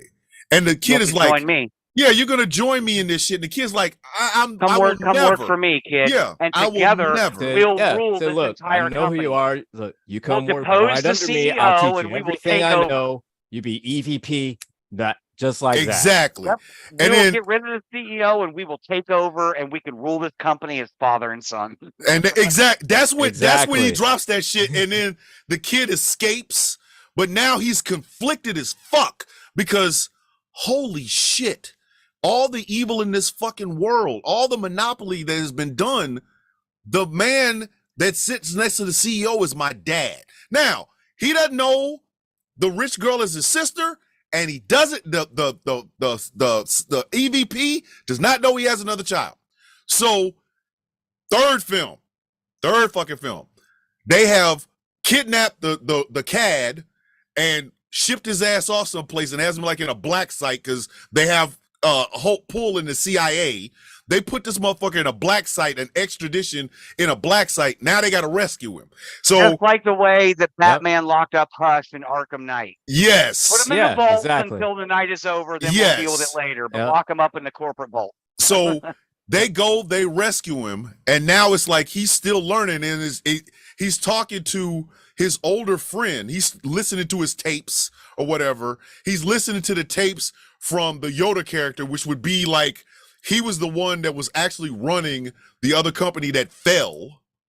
and he's trying to teach him. He's teaching both of them are teaching him corporate espionage and all this other stuff. So he thinks he's ready. You've got corporate enforcers out there like Bob Fetterman that's trying to bring down all of the good guys. Yep. You know? Yeah. So you got so now he has all of this, and then he finds out you have a sister. I don't think you knew that. We fucked up the birth records, but you have a sister. And then he's going, wait a minute. And then he goes and he's looking at this rich girl doing typing, and she's writing code fast, and he's like, it's her. It makes sense. It makes sense. fucking Yeah, it makes sense. Because so he pulls her to the side and says, I gotta talk to you. You gotta hear this. You need to know this. that I Mr. think we Mr. may be Vader, related. yeah. Here, take this DNA test. Yeah, Mr. Vader is my father. Is my dad. And Your dad? she's What? like, your father, what? It's like, well, wait Yeah. a minute. It gets, I don't know if it's better or worse. It gets but- weirder. Yeah, it gets weirder. I don't know if He's it's got better or worse. skills. Skills said, that I think have. you Skills that may my be my sister sister. have. Mm-hmm. Yeah, I think You- you may be my You may sister. very I well be don't my know. sister. Yeah, it's like, we need to go get a DNA test done because I think you're my sister. She's like, okay, let's go. And they go and they do a DNA test and they find out that they're twins. And they were born literally seconds apart. And she starts crying. He starts crying. They embrace. And then everything starts to make sense. And Because one of the things that tapes, she felt and she knew and she things, everything like that. Yep. That now it makes sense that filling Now- the gaps And- of how and she that's felt when- and what she think and stuff like that. Mm, So, she- yeah. And that's finds when out- he looks at her and says, and now I have to go to world headquarters. And Yep. I have to face him. I have to talk to him. I got to try to change his mind. And she's like, you don't understand how powerful this man is. He has people killed and then has their death look like suicides and car accidents. He has murdered so many You only people. even get promoted in this company if the person above you is killed. Exactly. He Yeah. has murdered. He's murdered children. He's murdered families. He's killed corporations. He's made it look like accidents. He's killed CEOs. How can you face that man? You're not That's it. ready. And he's like, I have no choice. I have to take him down. The So last he's been stand. practicing fighting and Now or shit. never. Yeah. Yeah, He it's literally like, look, willingly gives I don't himself have a over. choice. Yeah. I have to. I have to. He willingly gives himself over to this worldwide corporation, to his dad. And he's like, so you've accepted what I've told you? Said, no, I accept that you used to be somebody else. Like, you used to be Anakin. And he's like, I don't know who Abe the no longer has yeah, it's like to that be shit, that Anakin. shit. He's like, He's I don't like know who Anakin. that. It's like, Yeah. I'm still Anakin. I don't know what the fuck you're Yeah, talking like, about. I don't know what you're talking about. He's like, no, you are Mr. Vader. And he's like, I am not going to fight you. You are my father. And he takes him up to the CEO's office. And CEO's in this massive ass, cavernous ass office with the large, wooden desk. And he's old as shit. Don't mind you. He's old than a motherfucker. He is old as shit. But And he's brilliant. like- but brilliant. But fucking Absolutely brilliant. brilliant. Absolutely brilliant. And he's like telling him, he's like, so, that's your dad, huh? It's like, I tell you what, I'm just going to be honest with you. I know what your friends are trying to do. I've always known. I've been on it since you guys started. You're not going to win. And he's like, but you can be a part of this company. He said, but I I'll want you make to- an EVP yeah, if- Fight me. If you Kill can, your- if you can kill Kill me. your He's like, dad. Kill your Yeah. dad and take his place. yeah, Yeah. he pulls out a tray with like guns and knives on it. He puts it on his desk. He says, all you have to do is grab one, stab me in the throat, and kill me. Yeah. Kill me. No, That's all you have to is do. just that. That's And all you got to do. And he's Exactly. sitting there. He QT realizes, Vader ain't having it though. yeah, He ain't having it. he realizes that the CEO is now called the cops, and the law enforcement arm, like the SWAT teams, are all on their way. They're going to kill his friends.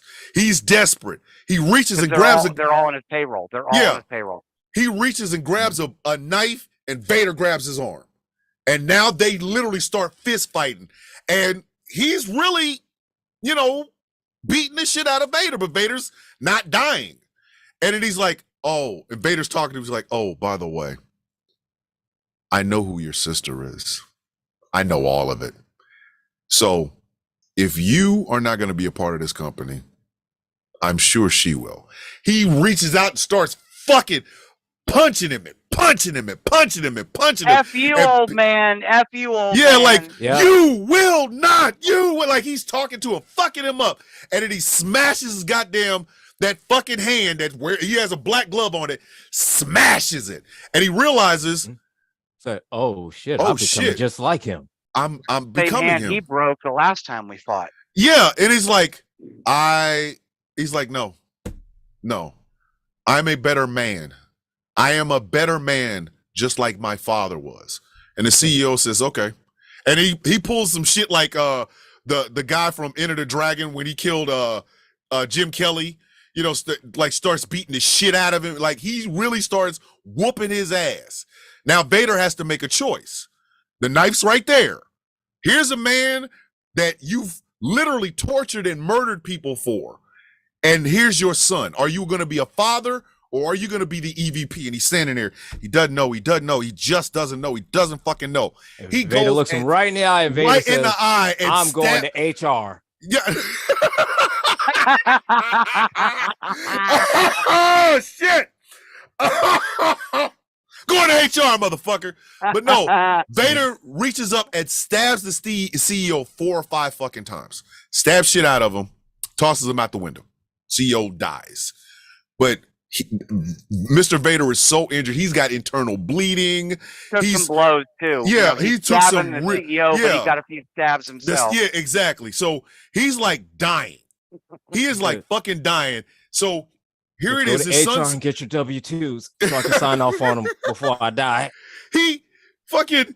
I need to update my his son is holding him. Yeah. Please call him.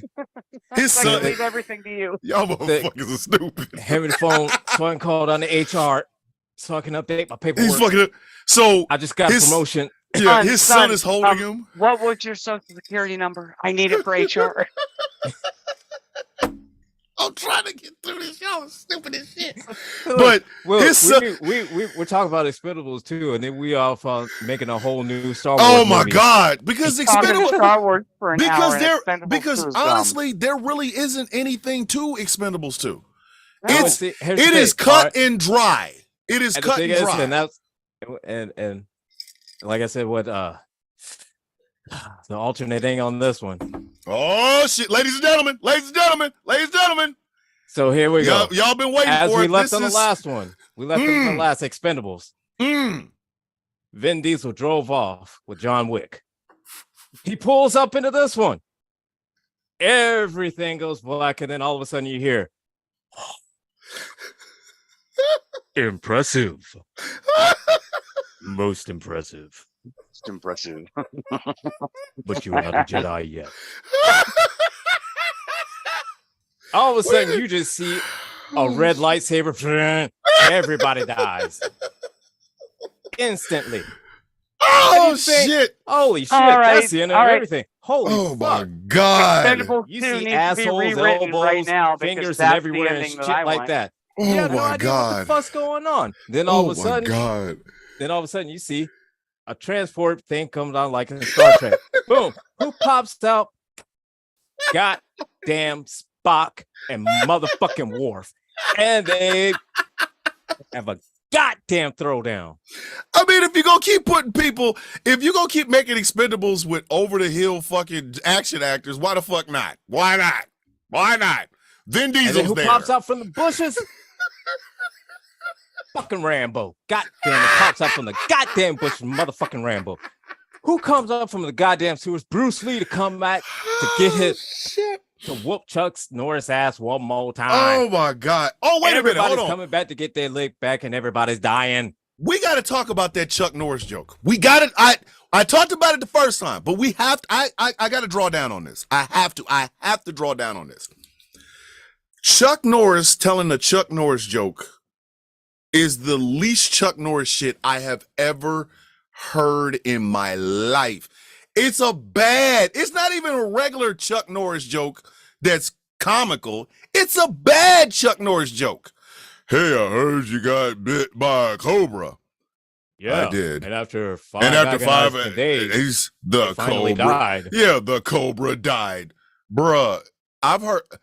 Come on. It's like, come on. I mean, I've heard. This is one of my. I'm serious. This is my personal favorite Chuck Norris joke. Chuck Norris kicks a dozen eggs and a dozen omelets hit the table. That's fucking hilarious to me. my favorite. I'm sorry. My favorite one is Chuck Norris doesn't do push-ups. He pushes the earth down. Yeah, Chuck Norris can do a wheelie on That's a good one. Chuck Norris can do a wheelie on a unicycle. Yeah, I get it. Yeah, like Chuck, like I mean, you get this, the whole ridiculousness of it and everything like that. Chuck Norris and that's all funny. Braille. But... He can divide by 0. I get it. Chuck Norris doesn't have a day off. The days give what is it? Chuck Norris doesn't have a day off. The days give him off or something. Yeah, like the days give him off or some shit like that. Chuck Norris can cut a hot knife with butter. Yeah, like you know what I'm saying? Yeah. He told a cobra joke. You have thousands of. I got a friend from the military that every once in a while he'll send me a message and say some shit like it's a Chuck Norris joke. Because he knows I hate those fucking things. I absolutely find Chuck Norris jokes to be stupid, especially after watching Bruce Lee beat his ass. So I'm like, who the fuck? Why would anybody make Chuck Norris jokes? Fuck you. I'm making Christopher Lee jokes. Because that motherfucker actually, Peter Jackson told him something on the Lord of the Rings. He says, imagine the sound of somebody's spine being ripped out. He said, I don't have to imagine. That's some scary shit. Christopher Lee scares me more than Chuck Norris. That'd be something that's like, I have no idea how to process that emotionally. Listen, when I read it, I sat there just agape like. These are ridiculous. Like, Chuck Norris counted to infinity twice. He never sleeps, he waits. Chuck Norris can slam revolving doors. He can build a snowman out of rain.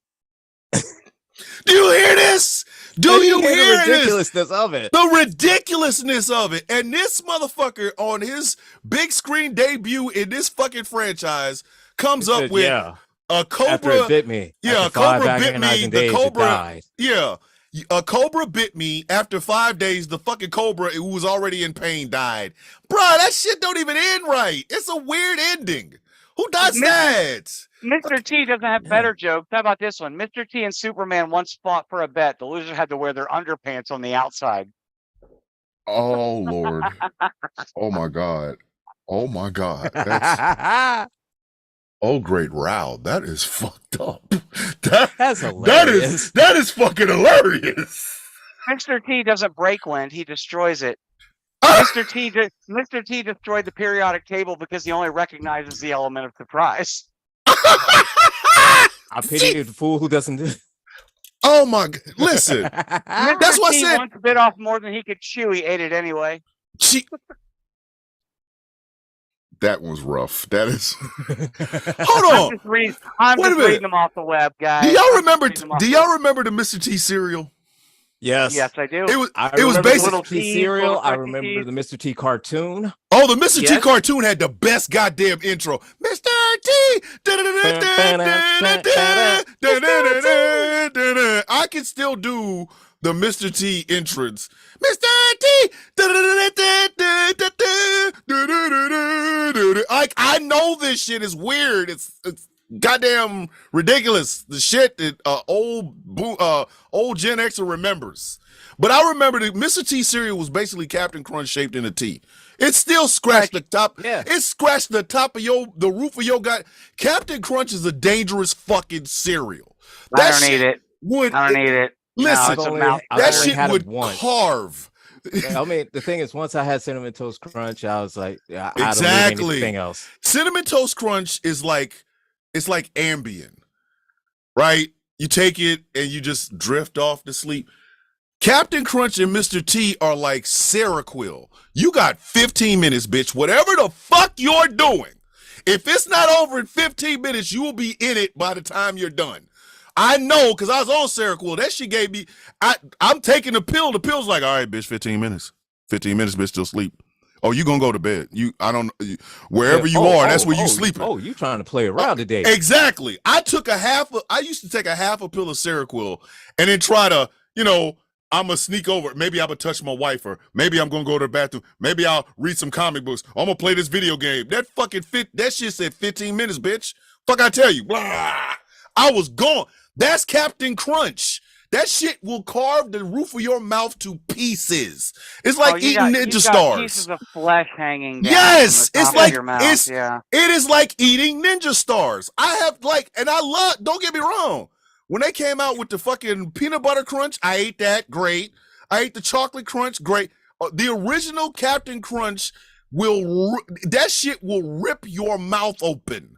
You walk around all day going, why do I have flesh? Why is that stuff hanging from the roof of my mouth? It's delicious to eat, but goddamn, that shit's like, we gonna make you feel good, and we gonna take some skin on the way down. So I don't know how much processed mouth roof meat this I had to go like, and then Mr. T comes out with a cereal. It's the same fucking thing. I'm like, why is my mouth feeling like a Christmas turkey?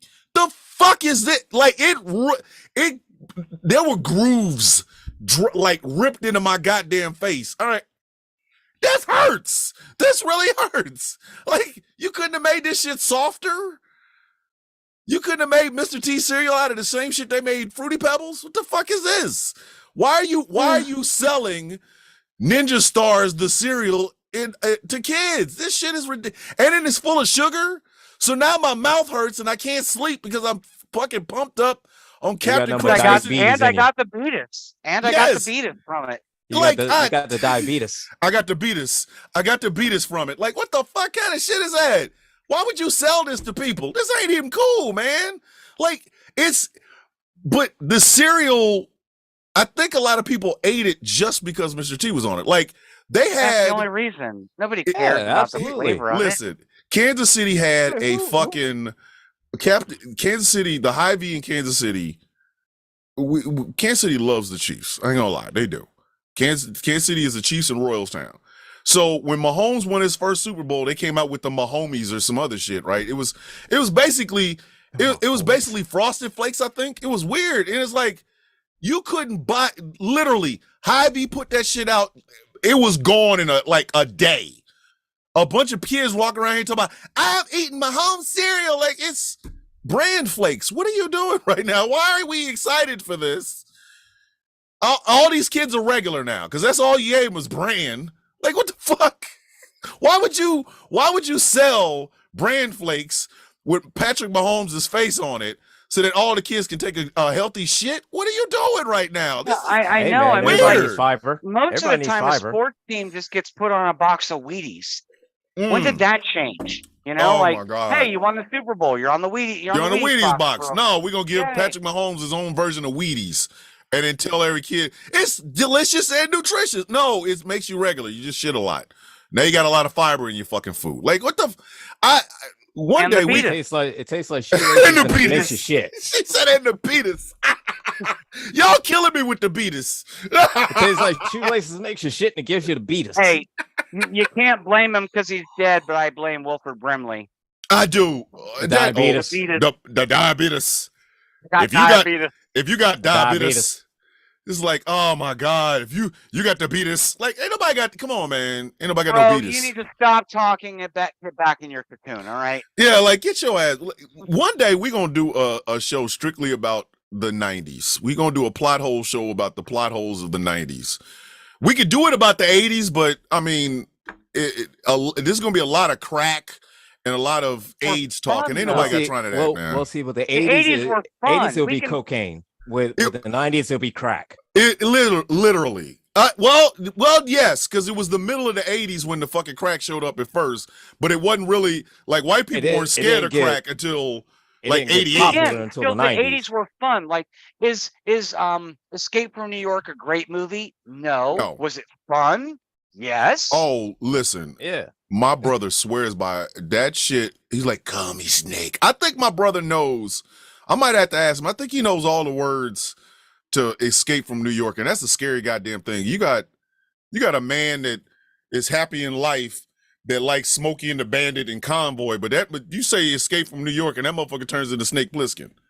I had to tell him, hey, Rock, what the fuck are you doing, man? A guilty pleasure of mine too, to be honest. Listen, you know what my guilty pleasure is? The Cannonball Run. Okay. Fair. All those were some perverted fucking films, yo. I've only seen bits and pieces of it. I've never seen a whole film. Listen, when you see Dean Dean Martin, Big Trouble in Little China, despite the fact that the movie could be considered problematic today. That's another guilty pleasure, my brother. But with fucking the Cannonball Run, when you see Dean Martin and Sammy Davis Jr. basically drinking their way through the whole film, and at one point they dressed up like priests to get these naked girls into this ambulance. That pack in your movie. Well, how can you go wrong? I was like, Dom DeLuise is in there. Superhero costume. Oh my God. Like it. I really honestly, because there's two of them motherfuckers. I really honestly do think Dean Martin and Sammy Davis Jr. drank their way through that whole goddamn film. This is back when, oh my God. They probably did. They probably did. That's exactly what they probably did. Yes. This is back when Adrienne Barbeau was in her prime, wearing sit down, half shot. Oh. He was, let's say, very gifted. Shit, yeah. That woman there was. Especially in Swamp Thing. She was, I love Swamp Thing. That is a fantastic. The first one is a fantastic movie. Yes, I like the show Swamp Thing. Y'all gotta watch that. That is a really good fucking show. I enjoyed the show. That is a goddamn good fucking show. Like I was mad that we only got one fucking season out of the shit because we was getting Woodrew. And I was like, yo, man, we about to get Woodrew versus Swamp Thing. This is fucking fantastic. Nope. Fuck you. I thought it was interesting, because I play the Arkham games a lot. I play them over and over again. Mm-hmm. And I was playing Arkham Knight not too long ago. And, a lot of the Riddler's riddles are like, DC cameos and throwbacks and stuff like that. There's actually one in the game that's not a riddle or anything. But if you go into Botanical Gardens in Gotham, there's a bench. And on the bench, there's a little plaque that says, in loving memory of Dr. Alec Holland. Ooh. Oh. Because it's not like a achievement or an Easter egg or anything. It's an Easter egg, but it's not like a riddle. Like it's just there, and you have to look for it to find it. I saw it, and I'm like, I immediately knew. I didn't know who Alec Holland is. He's not in Swamp Thing. Yeah, because you would think that Swamp Thing and Poison Ivy would be fucking at some point. They're like, you like the green? I like the green. Come get some green. At the very minimal, besties and working for the same goal. Exactly. Yeah. Exactly. Like you said, working for the same goal. They may go about it different ways, but they're both eco-terrorists. They're both eco-terrorists. Yep. Period. Yeah. We might actually have to do that. We might have to do like a plot holes of the 80s, the 90s, the 2000s, like movie-wise, television-wise, nerd shit type-wise, because there is so much that was right and so much that was absolutely fucking wrong in the 80s. Like, wrong as shit. Benny Hill should not have been as big in the hood as he was. Benny fucking Hill. Yeah, Benny Hill was the biggest thing in the. Yes, in the 80s, that was the only way you could get a little boob jiggle at 12:30 a.m. in the morning. I'm so honestly surprised that in this tiny state of South Carolina, this completely deeply red conservative South Carolina, Benny Hill showed. I'm deeply surprised. You got to be fucking with Benny Hill showed in South Carolina. No, in the 80s. Yes. Benny, I'm telling you, Benny Hill was the biggest fucking thing in the black community. We can destroy the 80s. I just want to give you a quick list of some movies that came out in the 80s. Weekend at Bernie's. Yep. Oh my God. Yeah. No Holds Barred. Christ. Oh God. Oh. No Holds Barred. No Holds Barred. That was the worst fucking film. Oh my God. Porky's was the very first film that my mother and father said I could not watch because it was R-rated. And I'll never forget that shit. They were like, you ain't watching this. You ain't watching this. Although I love the scene where she kind of learns to fly. Supergirl, 1984. Yeah. I did like that one. I liked it as she didn't deserve all the hate that she got. Yeah. She really didn't. The Revenge.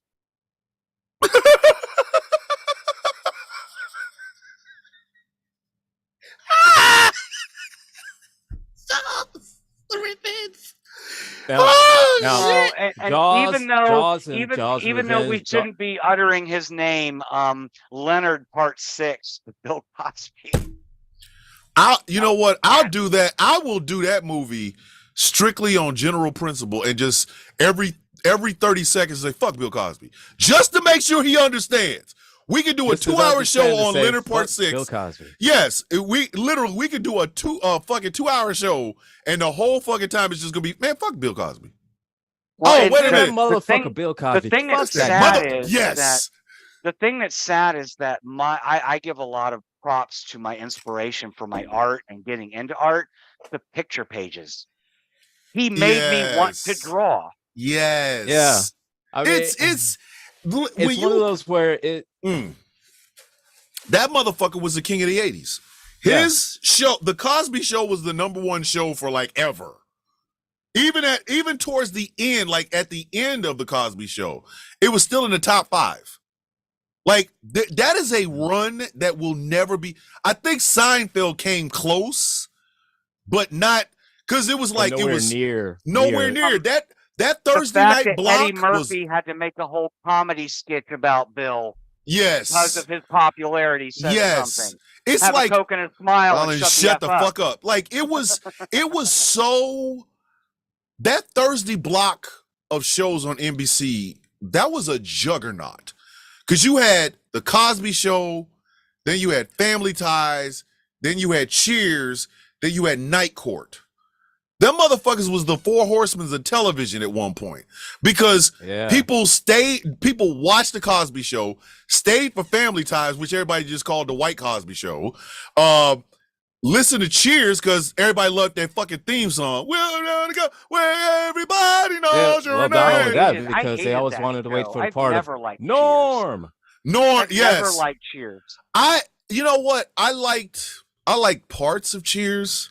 When Kirstie Alley showed up, I just stopped watching. I was like, I ain't fucking with this bitch. But Night Yeah, Court, she's fucked up. Night Court has been. Night Court was Night hilarious. Court I is love Night Court. It Matter of has fact, you always talk about been Night- hilarious. Night And Court, Morn in buddy of Deep mine. Space Nine is actually a throwback to Norm from Cheers. Yep. Yeah, it was a buddy of mine that we actually came up with. Oh my one God! of the funniest episodes. Megaforce came out in 1982. You remember Megaforce of Barry Bostwick? Oh my God. Wait a With the minute. cars It's the that, one like, with the car. turn I was dark just at about to night. say the cars. I was just about to say that's the one with the fucking cars, isn't it? Yeah. God Yeah. damn it. We can talk about the 2 versions of Voltron. Which Superman one was 3. better? The Airwolf. I remember. The remember wolf Airwolf. or the lion. Wait. Airwolf. If we do Airwolf, if we talk about Airwolf, my brother has to be here because my brother, my brother is a 80s nostalgia nut. Airwolf was his shit because of that guy. I was going to He bring loved this that up. shit. I think we need guest appearances on Plot Hole. You know, I thought about that. I mean, on I've had certain people things, reach yeah, out to I me and could- say, "Can I be on it for this show or that movie?" Yes, I'm like, well, if we're going to do a whole plot hole show about deconstructing the 80s or finding the plot holes in the 80s, we absolutely have to have a guest on here. Like Absolutely. my brother, when we get to talk about Airwolf, my brother is a 80s nostalgia nut. He wants the Smokey and the Bandit Trans Am so bad that if I ever take the fuck off and I start making really good money off of this shit, I'm buying him that. oh and God, I hope Red he kno- Sonja, 1985. Oh my God, Red Sonja. Oh God! Wasn't Conan? Didn't Conan make a fucking appearance of that shit? It was. Barney it was in it, and supposed it to was be actually Conan, supposed but to be a it was. Conan movie, but they changed was- it. Yeah. Yeah, he was supposed to be in it, but it was some kind of licensing thing where they couldn't use Conan, Yeah, so they made a character like Conan. Conan-ish. Oh my God, are you Yeah. ready? 1986, Howard the Duck. You know, MCU fans have no fucking idea how deep that well goes. They really don't. Y'all love some Avengers and the Hulk and all that other shit. That's part of when my 80s crush had sex with a walking, talking duck, I was done. I was done. It's I'm like, over. wait a minute. That's part of the one of those 80s MCU 80s movies, Marvel movies in the 80s. We should come. God. We should. Hey, There's a Superman lot. There was a lot 4, of The like Quest that for in the Peace, 70s and Masters 80s. of the Universe, Garbage Pail Kids. wait. movie. Go back. Masters of the Did you Universe, just yeah. say Superman 4: The Quest for Peace? Yes, 1987. I hate that fucking film. Yeah, so do I. I Same felt. year, Masters of the Universe, and I grew up playing with Masters of the Oh Universe. my toys. god! And Dolph Lundgren, did he have all the baby oil on? That motherfucker was greasy He through that had- whole fucking film. Said every baby oil that was made in 1985. He Really did. Like, I think between scenes they didn't give him a towel; they just kept pouring more of that shit on him because he was greasy. How the fuck do you stay greasy through a 2-hour film? How do you do this? This man Teen was Wolf go. 2? Oh, why Wait, did what they was do that? that? Which one was it? Teen Wolf 2. Teen Wolf 2 Oh my god! with Jason Bateman. You know what?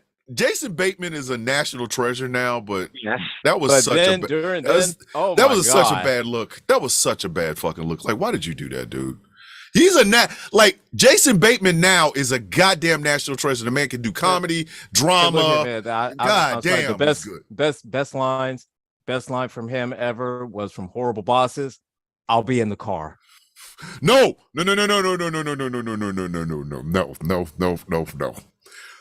Have you ever seen This Is Where I Leave You? That may very well be Jason Bateman's best goddamn film. Because he is full on Jason Bateman, but it's a dramedy. His father's dead. He's got like I can watch like if I ever just scan it through it, I see This Is Where I Leave You. I will watch that shit over and over. And the cast is phenomenal. Tina Fey's in it, Jane Fonda's in it. Your boy, the tall motherfucker that played oh fuck, what is his name? In The Force Awakens, fucking the tall dude. Damn, can't think of his name. The good looking one with the black hair. Fuck, I know his name. He's in that. He plays the younger brother that's a fuck up. You're talking about Kylo Ren? The one that played Kylo Ren. He's in Why it. can't I remember his name either? Adam Driver. Adam Thank Driver. you. Yes. There he is. Corey Stoll, who is the most underrated fucking actor working in Hollywood today. I said what I said. I loved him in The Strain. I fucking just fanboyed over him when he was in Black Mass. The guy goes in and goes, he's talking about Whitey Bulger, and he's like, well, really, what has Whitey Bulger done? He said, what has he done? Everything. Like, Corey Stoll is the oldest son, and he runs the family business. Timothy Oliphant's in it as a guy with a brain. I fucking love that goddamn film. And that's Timothy Oliphant, the one that got killed by Cad Bane and Mandalorian. Yes, Yep. that one. It's like This Is Where I Leave You is one of those really good, feel bad. This looks like a lot of people in my family type movies. But it starts off, Jason Bateman goes home to wish his wife a happy birthday. He's got a cake and everything, and his boss is in there fucking dog shit out of his wife. Fucking the dog shit out of her. And Jason Bateman stands there without missing a beat with a cake in his hand, says, "It's now a good time to talk about that raise." Classic Jason Bateman. Classic. Like, I'm telling you, it is a fucking great. Seriously, I will watch This Is Where I Leave You today. It is that goddamn. It is a great fucking film. And Jason Bateman is at his Jason Batemanist. Because I've never seen it. I'll have to watch it. I'm telling you. I will have to watch that one, yeah. Because I'm sorry, at this point, for me, the best line is always going to be, I'll be in the car. Listen, Jason Bateman, like sometimes when he's trying to be calm and he's cussing, like when he tells somebody to shut the fuck up in that Jason Bateman way of doing it, I can't help, like I have tears coming out of my eyes the way he does it. He's like, will you shut the fuck up? Like, Jason Bateman is he's a national treasure. But I he do was have to horrible say, in Teen despite Wolf the 2. fact that Kevin Spacey is, falling from the mountaintop, Yeah. his interaction with Jason Bateman in Horrible Bosses, those Oh! scenes are some of the best. Like, Yes. yes, like that's what I mean. Jason Bateman now is a national treasure. My wife and I were glued to Ozark. Glued. Yeah. And Jason Bateman's interaction with Laura Linney is fun. I didn't know that Laura Linney had a show where she played a cancer patient, and in one of the episodes, she comes out with a robe open, her titties hanging out. And I was like, yo, Laura Linney is stacked. I only remember her from Congo. Damn. Hold on, she's another one. When her and him in Ozark are fucking incredible. Like, they are fucking phenomenal. Like, there's a scene at the end of, I think it's the second season, yeah, where they're going to go meet the cartel guy with this lawyer that's been here this whole fucking time. And they're thinking, we're not coming back. We're not going to come back from this. It's crazy. And they're walking, and they say hello to the cartel dude, and they shoot the motherfucking lawyer in the head, and brain splatter just spatters off of both of them. And they just had this look on their face like, what the fuck just happened? Why? Whoa, what the fuck? It's Jason Bateman. It's Jason. Jason Bateman could liven up anything. He was hilarious in Hancock. Hilarious. Yeah. Fucking hilarious. Yeah. In Hancock. And my favorite Will Smith line is always going to be, bitch can try. No, when they said he was coming up to arrest him and he's eating that banana, he said, bitch can try. I'm serious. I think I might clip that. Of all movie Bitch quotes I use the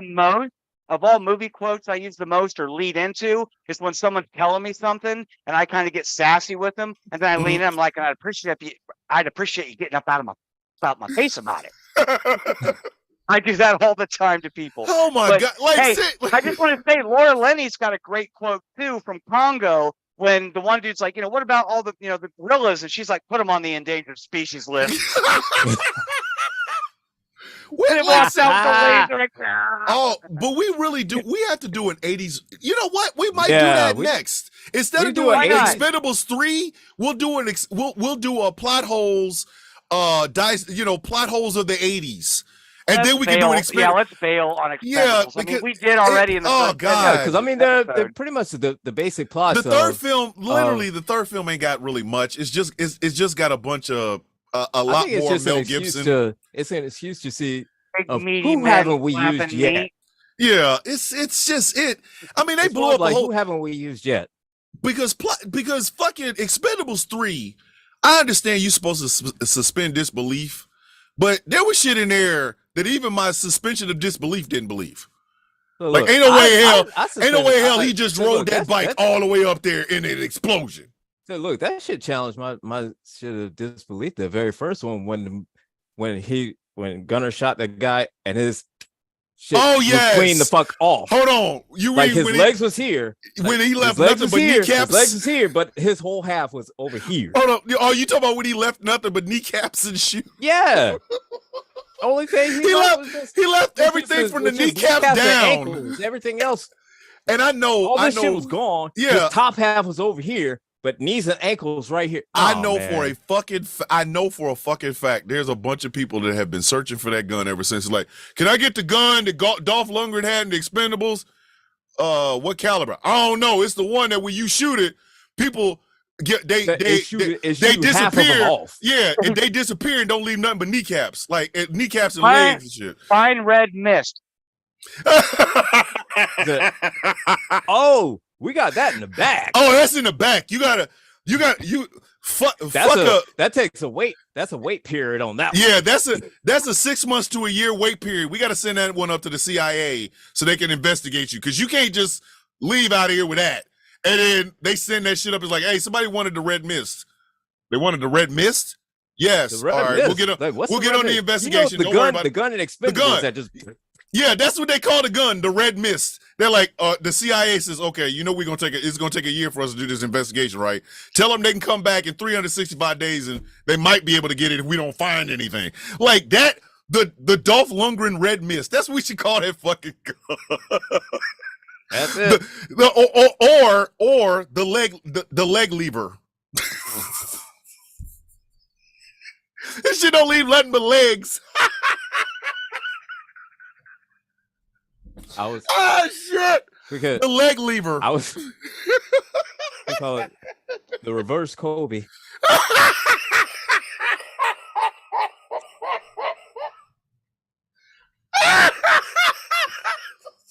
Fuck.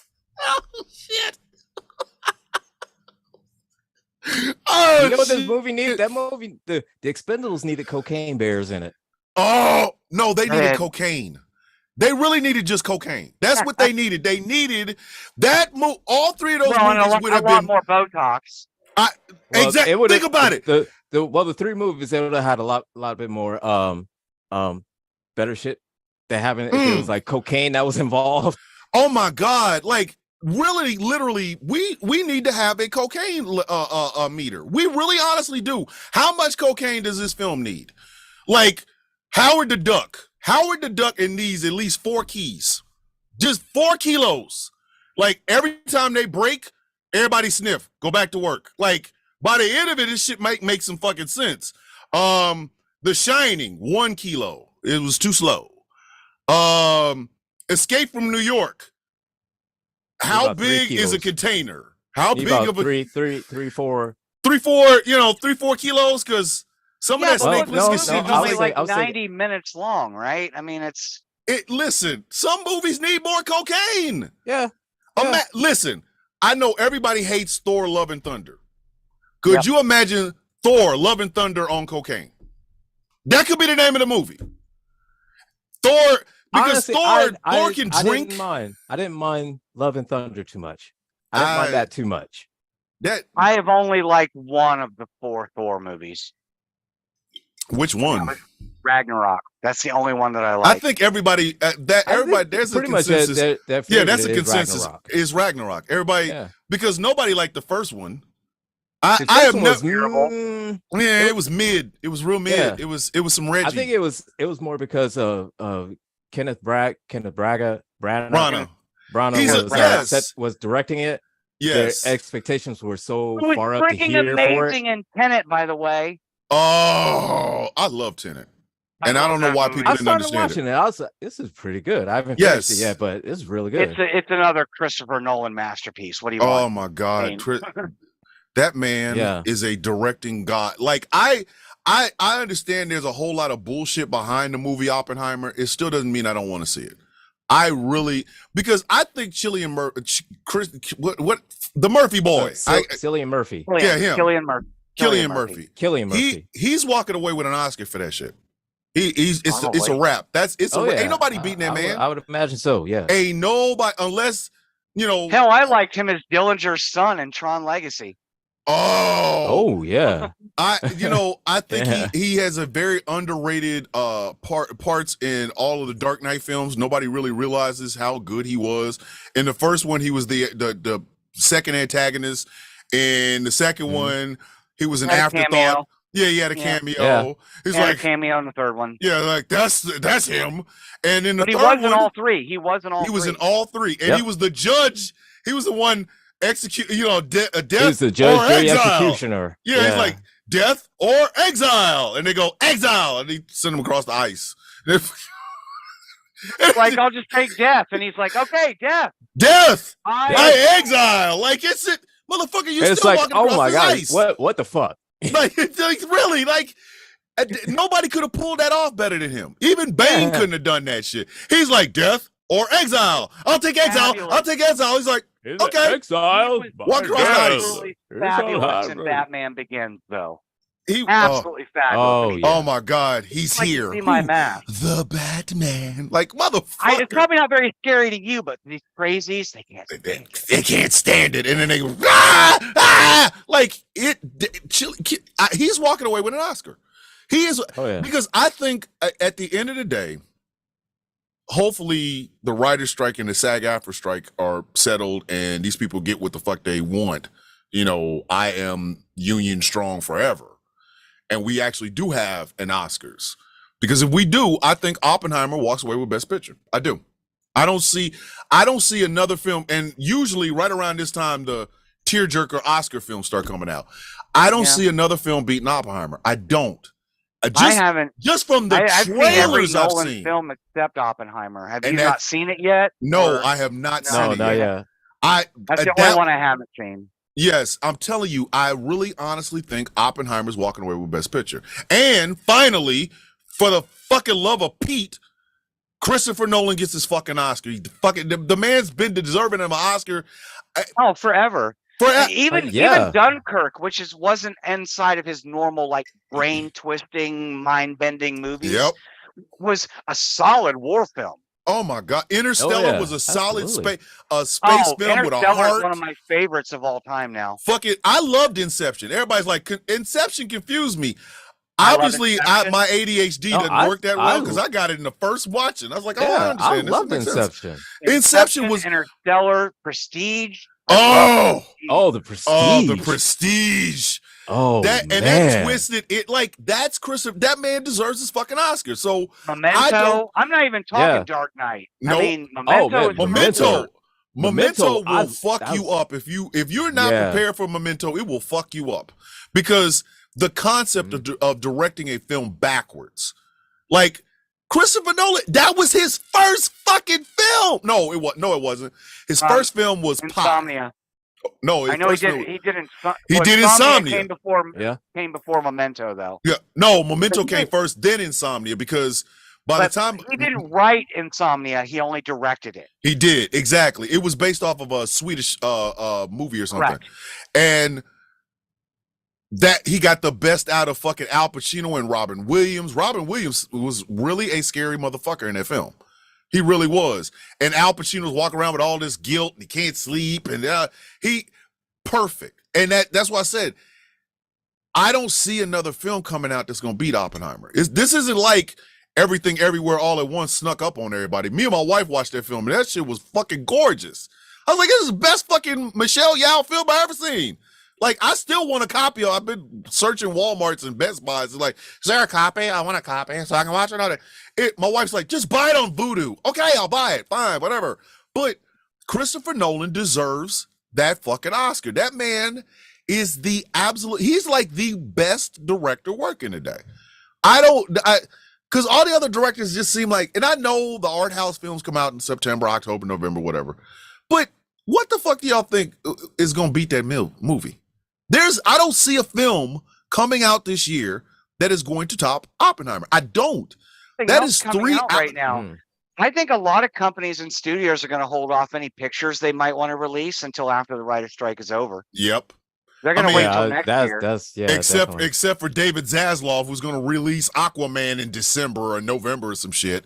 Like, I so don't care about that movie whatsoever. I got mixed feelings about that. Same as it kind of did with Flash. I have mixed feelings about this one.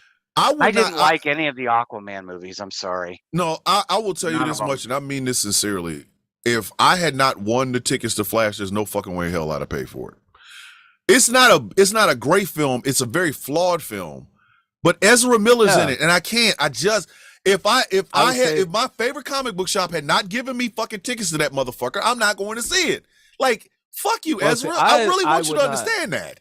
Well, see, I'm the same way. If I wouldn't have to pay to see it either. It's not a bad film, but it's not a good film either. No, I love the visual effects on it. I love the Supergirl. And they're all banking I loved how they did. They're all Supergirl. banking on the old, who's the best Batman? When Michael Keaton walks on screen and he's like, "Yeah, I'm Batman." Yeah, but again, you're also irrelevant, just like Christopher Reeve. You're irrelevant. Get out of here. Yes, like moved on. It's but see, and that's the thing is that's the reason why they put him in that movie is because of nostalgia. It was the one nostalgia and offset the Ezra Miller drama. Mm-hmm. But my thinking is always going to be what Warner Brothers, DC Entertainment, Discovery, whatever, where they fucked up badly is that when they started this shit, it was a Marvel in shorter amount of time. You don't build anything that way. That's not how world building works. No, Man of Steel was a perfect jump off point. Great. Batman v Superman. Batman v Superman. Okay, it might be a little bit rushed, but all right, I'll live with that. So naturally, it's going to lead into Justice League. Okay, but you got to have some shit in the middle. We could have Aquaman first. We did get Wonder Woman, which I think is one of the shining moments in the DCEU. Yes. Even though the second one was steaming And pile. why in the fuck would you go to 1984? Yeah. Why did we not see the progression from World War I? Where was she in World War II? Where was she in Korea? Where was she in Vietnam? You know what I'm saying? There are more stories than 1984. And no, but I don't want Patty Jenkins to think I'm mad at her, but 1984 was just why? No, So we these go back great to why creators- Fanny Packs? 1984? Yeah, exactly. These great there's- directors are still subject to the will of The the will. studio. And that's that. Yeah, but there I mean, is there's just some things that it just makes sense and some things that don't make sense. Setting it in Right. 1984 and that's in just the biggest a random problem. ass city, Yeah, like it doesn't make sense. It doesn't make Look, it. Right, You wanted to put Cheetah in Gilbert, there, okay? Put Yeah. Cheetah in But there, Gilbert, somebody walked into a corporate studio exec office one day and dropped a script for Jiggly on his desk, and he read it. He was like, "Yeah, make this yesterday. Let's do it." Ben Affleck Yeah. and fucking Jennifer, like, come on. But it's like that's what I think a lot of movie studios are missing, and this is exactly why I support the fucking strikes all the way around, because I ain't seen a CEO of a motherfucking movie corporation in an action film or in shit. David Zaslav has never roped a magic lasso and flew. Fuck him. A bitch, you don't exist without these people. But at the same time, if you're going to, Warner Brothers is fucked up right now because they didn't trust Zach. They wanted Marvel movies in a microwave. Zach has never directed like that. Zach, you can look at anything Zack Snyder's ever done. He has never directed shit in a fucking microwave. Look at 300. Look at it. 300 is a goddamn spectacle. It is a fucking. Yes, it's based off of Frank Miller's book, and Frank Miller's a spectacle in and by his goddamn self. But you're getting a book, a comic book, turned into a movie. You're going to get exactly that because that's how Zach operates. Yeah, his same Man of thing Steel with Watchmen. Watchmen, damn near note for note a part of the comic book. So you're like, hey, we want to make our own extended universe. Okay, I'm gonna start with Man of Steel. All right, but this Man of Steel is not gonna be Christopher Reeve. You need to get him the fuck up out your head. I understand. He's already dead at this point. You gotta move on. And Christopher Reeve even said it. We're not going to make it your traditional Superman. No. Where Superman. It's just the Man of Steel, Superman. I'm 13. I learned how to run fast. I can jump over this train. Now I'm 29. Man, come on. Everyone freaked out that he broke Zod's neck at the end of the movie. But Batman and Bat v Superman was murdering people all day long. But again, it Warner Brothers, they are scared money. They have always been scared money. You know why the MCU worked as well as it did? And I'll be dead ass honest with you. They didn't care. Them motherfuckers put out what the fuck they wanted to put it out.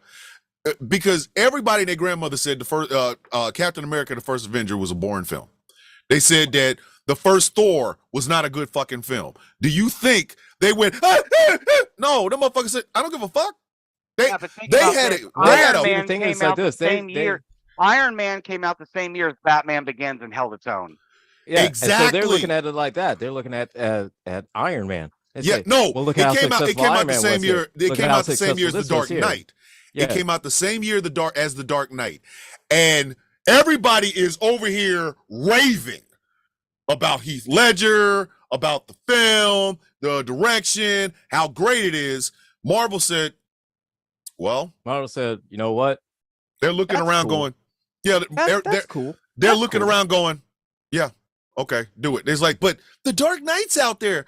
And Marvel still said, oh, it's a good film. Yeah, you're right. They did come out same year as Dark Knight. It's like that just reinforces the statement that if it held its own against the Dark Knight, that's even stronger of a statement. And that's exactly and seeing how Batman is their number one character. Which is why they can't stop making movies about him. Which is why I wish to God the Batman they would. Is good, but it's like enough. But how Jesus many times Christ. do we need to know? Like seriously, we need to know that his parents died in Crime Alley. How many times do we need to see? Now I understood why Zach did it. I understood why Zach did it because that is paramount to Ben Affleck's arc. I get that. I love Batman. Yeah. Like I've got that giant mural that I painted. Yeah. I mean, I he's my dude, but But I mean, enough is a come on. fucking enough. Like, okay, so Right. Matt Reeves does, let's say Matt Reeves does 2 more Batman films with Robert Pattinson.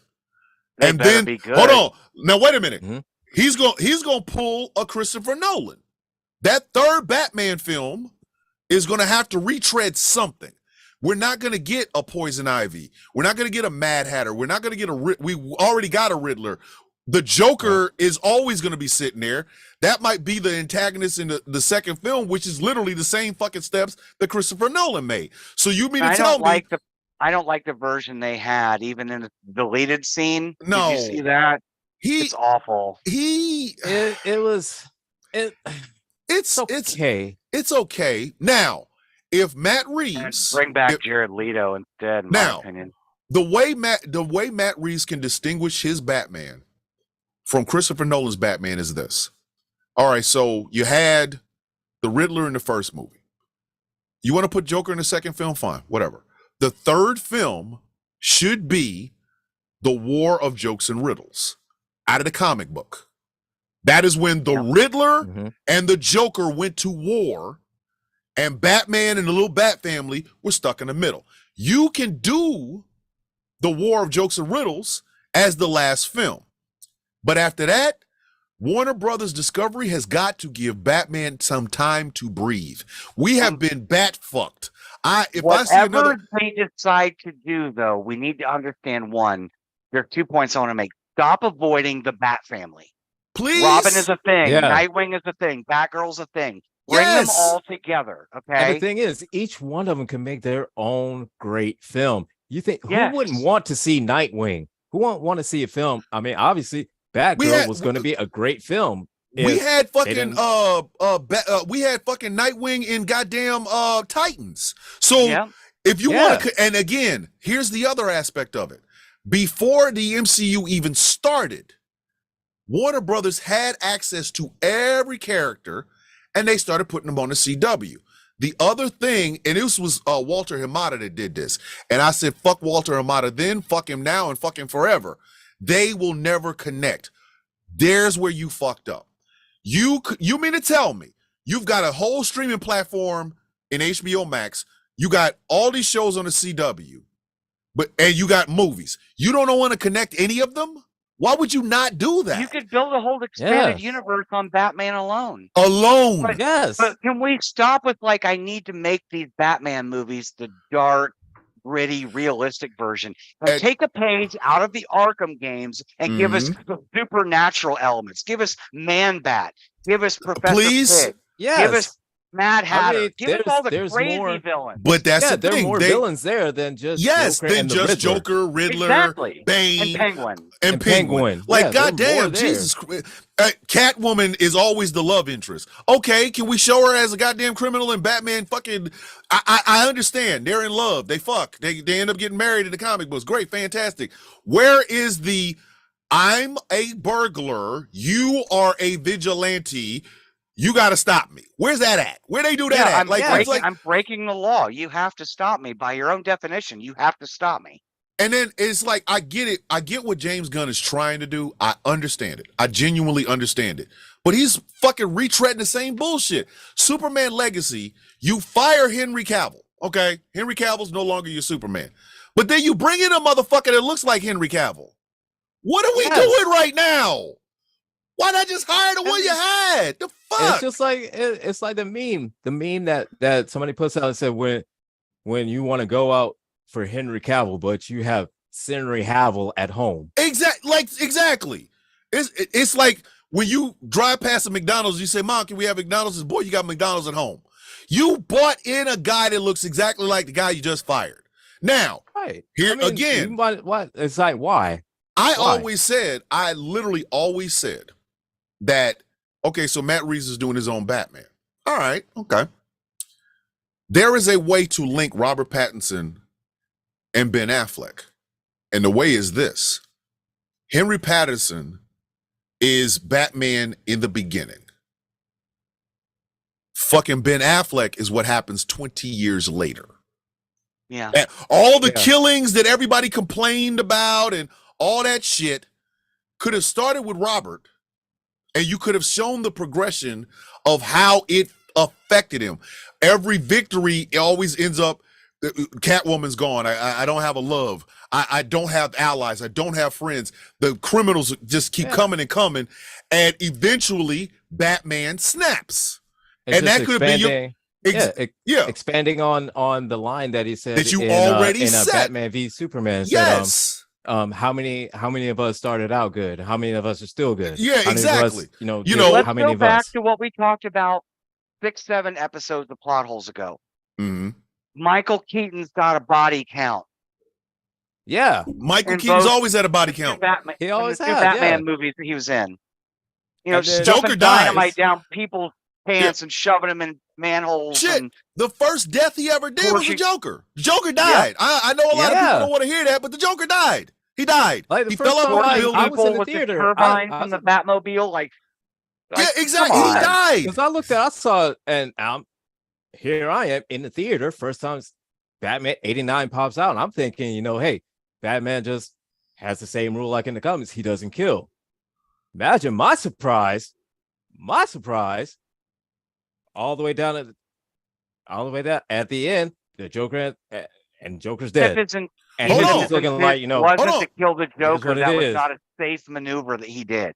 Shooting him with that bolo was not going to turn out the way he wanted it. The fucking Penguin died. Shrek. What's the guy's name? Matt Shrek. Electrocuted himself. He died. The third Catwoman electrocuted him. But that's the thing. Batman could have stopped her. Batman could have stopped him. Mr. I'm prepared for everything. You mean to tell me you're not prepared for a motherfucker backing into a goddamn electrical socket? Get the fuck out of my face. Shut up. Don't do that. He lets Robin kill Two-Face. Yes. In the third movie. Yeah. Boom. He's dead. The fuck. Even Batman and Robin had deaths in it. Like, what the fuck are you people? That's why I said everybody didn't understand what Zack Snyder was doing, because everybody was stuck on that nostalgia shit. And unfortunately, Batman doesn't kill, then the first thing he does when he kills is like the same reason Superman purists can't get over Christopher Reeve. Yes, we love him. Yeah. He was great. But he's gone. Thank you for what you gave us. And now we have we had Henry Cavill, and now I don't know who we're gonna get. And the crazy part about this is Christopher Reeve said that. He said that himself. After Superman 4 was a goddamn disaster, they interviewed him. They was like, what does it feel like playing Superman? He's like, I love the fact that I am playing a character that will last on. There will be other people to pick up the cape and and be Superman. Supermen to come. He fucking endorsed it. And they still can't get off Christopher Reeve's dead nuts. Don't get me wrong, I missed the man. He jumped into Smallville as a supporting character to build up Tom Welling. Yes. It's like even Margot Kidder was there. I love Tyler Hoechner. I love his version of Superman. But for so many purists to say this is the Superman we wanted, this is how I know whether or not I'm talking to a motherfucker that understands Zack Snyder's Superman or not. If they say anything about the underwear on the outside, if they open their mouth, that is the purest way. You want to know whether or not it's even worth having a conversation with anybody that's a DC nerd? Here, 2 questions you ask them. 2 questions. So you didn't like the fact that Batman killed in Batman v Superman. Does Michael Keaton's Batman have a body count? And if they go, don't talk to him. Leave them alone. No. They got coronavirus. Walk away. Second question, and this is seriously, this second question. Okay, so you didn't like Henry Cavill's version of Superman. Which Superman did you like? And if they give you any actor who has their underwear on the outside, leave them alone. They got coronavirus. Walk away. Like, first of all, I just want to say Christopher Reeve filled out his outside underwear quite fine. Thank you. He did, but Henry Cavill filled the fuck out of that goddamn suit. Yes, he did. I was not prepared for how much. The thing that turns me off is when someone says, "This is not the Superman we wanted." No, it's the one you didn't want. Exactly. Who Don't gives a Yeah. fuck what you for me. wanted? Don't speak for me. Who the fuck? Don't speak for Again, this is what makes Christopher Nolan so goddamn great. If you want to just talk about those 3 Batman films, Christopher Nolan does not direct down. He is not going to direct to you. He's going to make you come to him.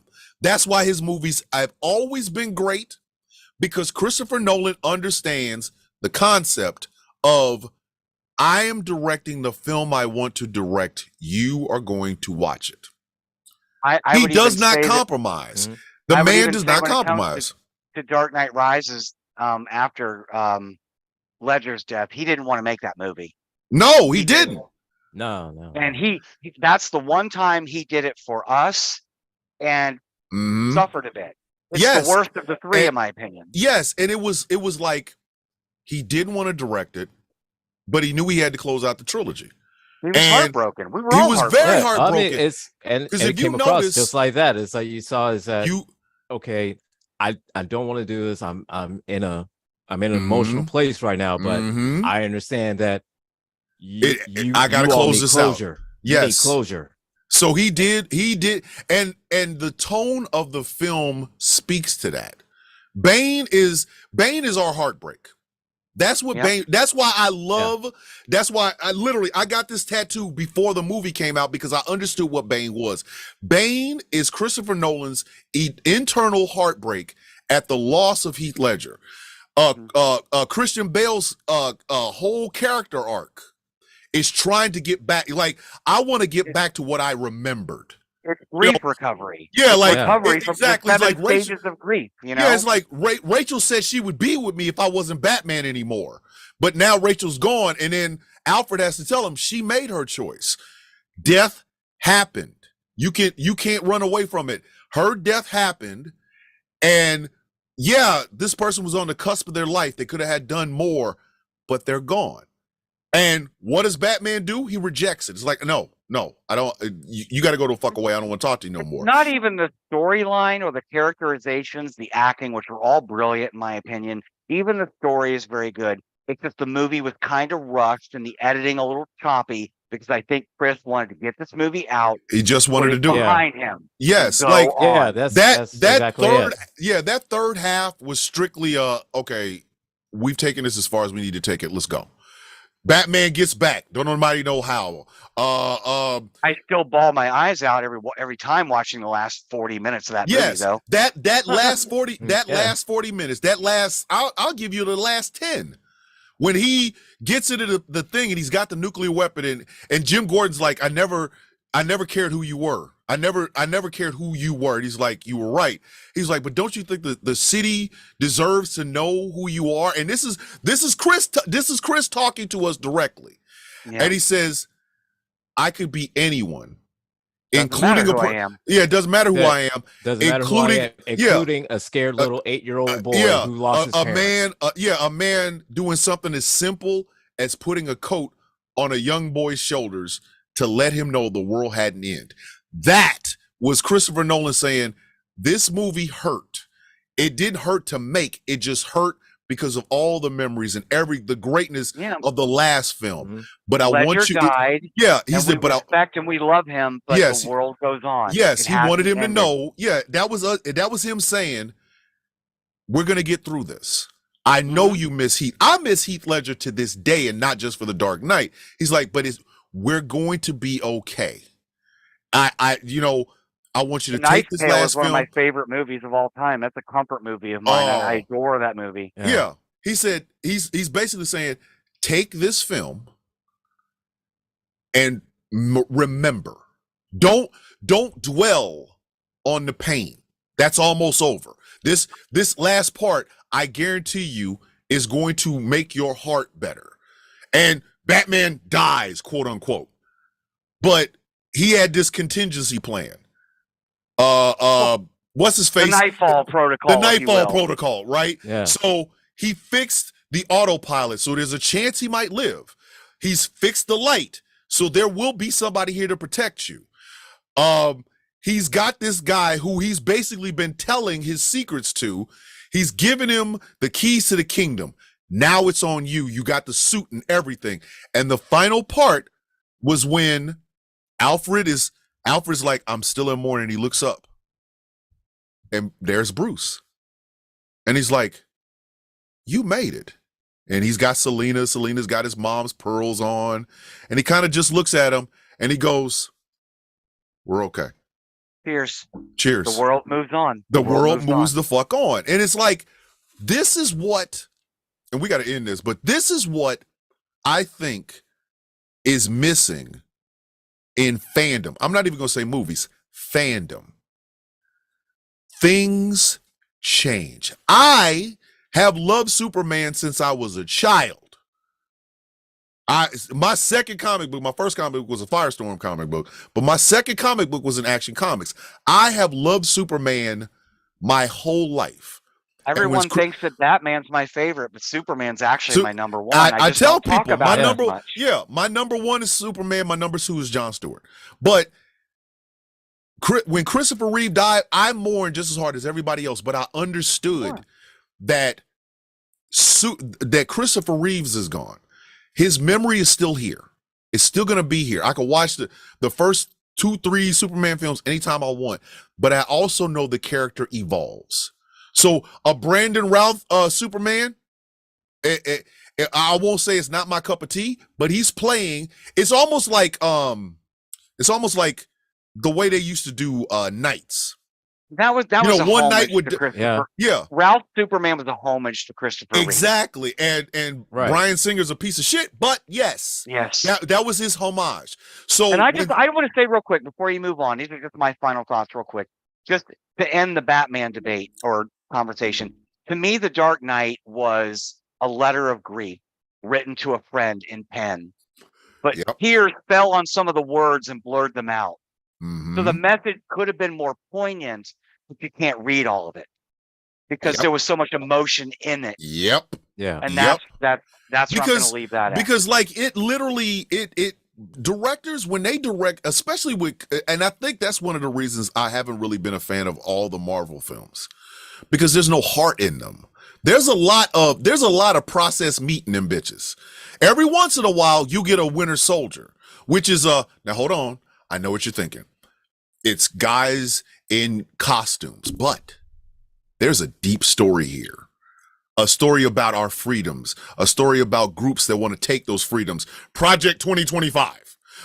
This isn't freedom, this is fear. Exactly. Right. And in the process of this, you are now discovering that the friends that you once knew, they've changed.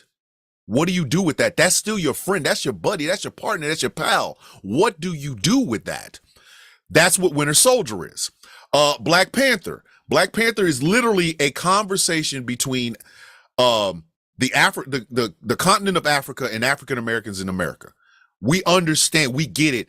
There has been a lot of hurt between us, but we are family. We are all of one earth. This whole planet, life started here. We are still a part of you, but we understand the anger. Killmonger is that living, breathing anger.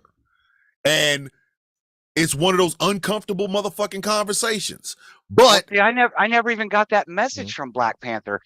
It's not my lived experience. Exactly. And that's what I'm saying. Right. So many people white people come to me and they're like, I don't like Black Panther. I'm like, because it wasn't made made for you. It's like it was almost a way for Ryan Coogler and Michael B. Jordan to talk to us. It's like, yeah, this is a conversation we have never had. We have never talked about what did the people in these African countries in Africa feel about these people here.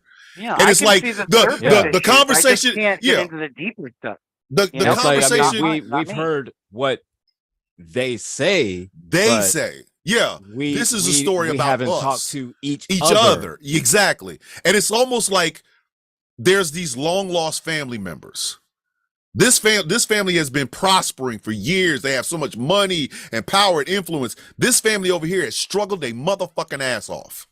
Struggled, but they're related. So I'd once almost like to see a show about Black Panther, and I'll just sit here and listen to you guys talk about it. shit, we could do it, and Oh, it's we like could go back and forth. we and could talk go about it back and all forth. day, yeah. So it's like the But- conversation is now happening. All that anger is justified.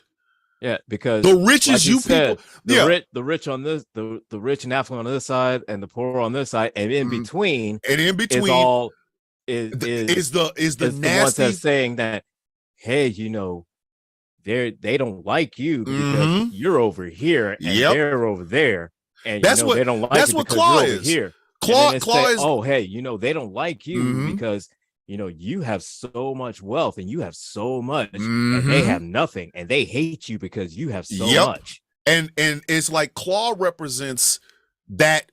Claw almost represents the transatlantic slave trade. It's Yes. like, fuck your He- riches, he- bitch. I'll take them. I can take them. And this guy's going, I'll show you how to get more of them.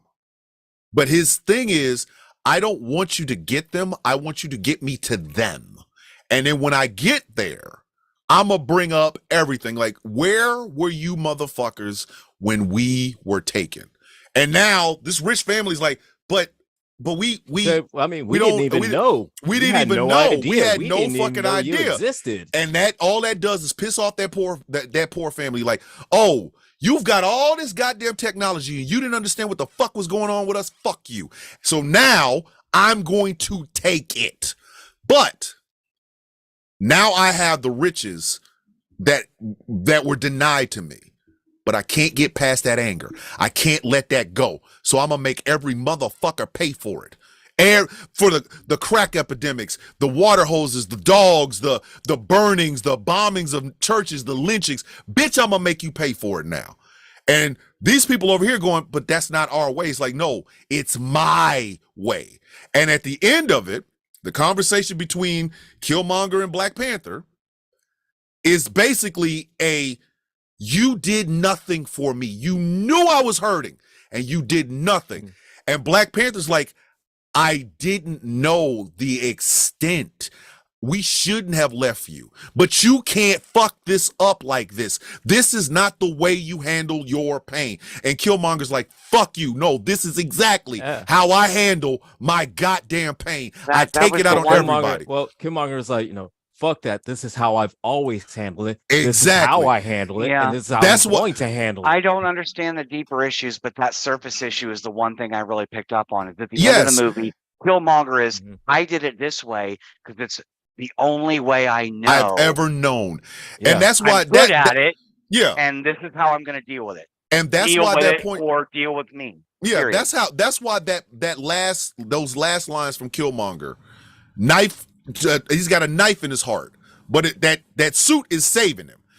And he's saying, he looks at Black Panther and says, so you want to put me back in bondage? That's how this whole thing started. Nah, tell you what you do. Tell you what you do.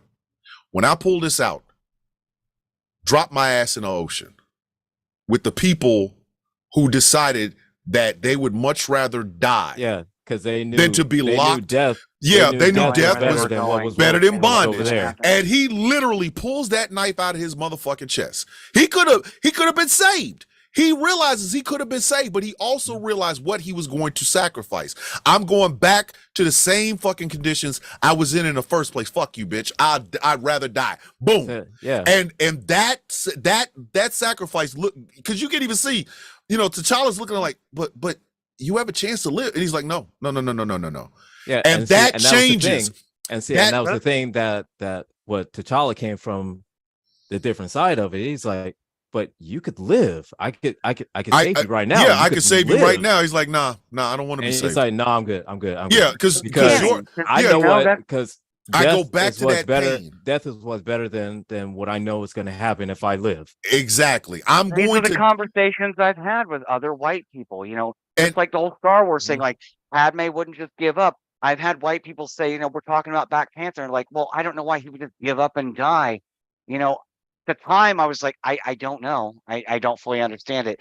And you guys have laid it out. It And just now it makes sense it's to me. the So thank idea- you for that. it's 'Cause the it's idea of knowing that. Yeah. That I live even in- I'm though, not going back even into though- bondage. Yeah. I mean, even though You said it physically, right there. Mhm. physically he may or may not have been in chains, but metaphorically he was knew. still in. Yeah, Well, He bondage knew and he isn't was he knew. always going to physical, be there. it's mental Yes. And too, this was this one chance where or he was spiritual. completely Mhm. free of Yeah. those chains. The He choice. was free. It's like He had there was no bonds or anything like that. He had full choice Mhm. of everything. Of I full did get that control from of the end. his whole Killmonger life. was free. He Yeah, he had actually a happy ending, in my opinion. he did because Yes. he made it. Because it's like I saw my first crackhead when I was like 11. There was an old couple across the street that used to supplement their SSI by selling drugs out the back of the house. So we would see crackheads coming in and out all the goddamn time. There's an old couple that used to fight all the goddamn time on, like, on Fridays. Both of them would get drunk and they start cussing at each other. But they sold drugs out of the back of their house. And I remember hearing the story. They were saying that black males between the ages of this and 25, they're dying on the streets. So that was my mentality. I could fucking die at any time. I turned 25 and was cheering like, yeah, whoo. And then I looked back, I said, fuck, my brother's only 21. And I'll never forget, me and Rocky literally did a high five. And that, how tragic is that? When he, on his 25th birthday, I remember him and I doing this jump up high five because we made it past that age. That's the life that Killmonger understood. And he understood that is the bondage that has happened to us. So, And I the would thing much is rather, that- if you gave me a choice between living in that hell, but I'm now amongst my people, or dying, I'm gonna fucking die. Fuck you. I'm out. Yeah. I'm throwing a And I peace know- sign. And the thing is that even though, Tom and I, we grew up in different places. You grew up more in the city. I grew up more in the country. You know what it is. I still know that fear of whether your fears were of crackheads or whatever like that. Mine was of white men and white sheets and white hoods. That, yes. So you Similarities because I and mean parallels I are so fully weird, know though, that because fear. the parallels are so weird, though, because they're not parallel, they're opposites. Like, they're opposites. I ran into crack the first time when I was 15. I was in high school, a freshman. I went into this guy's house with a friend.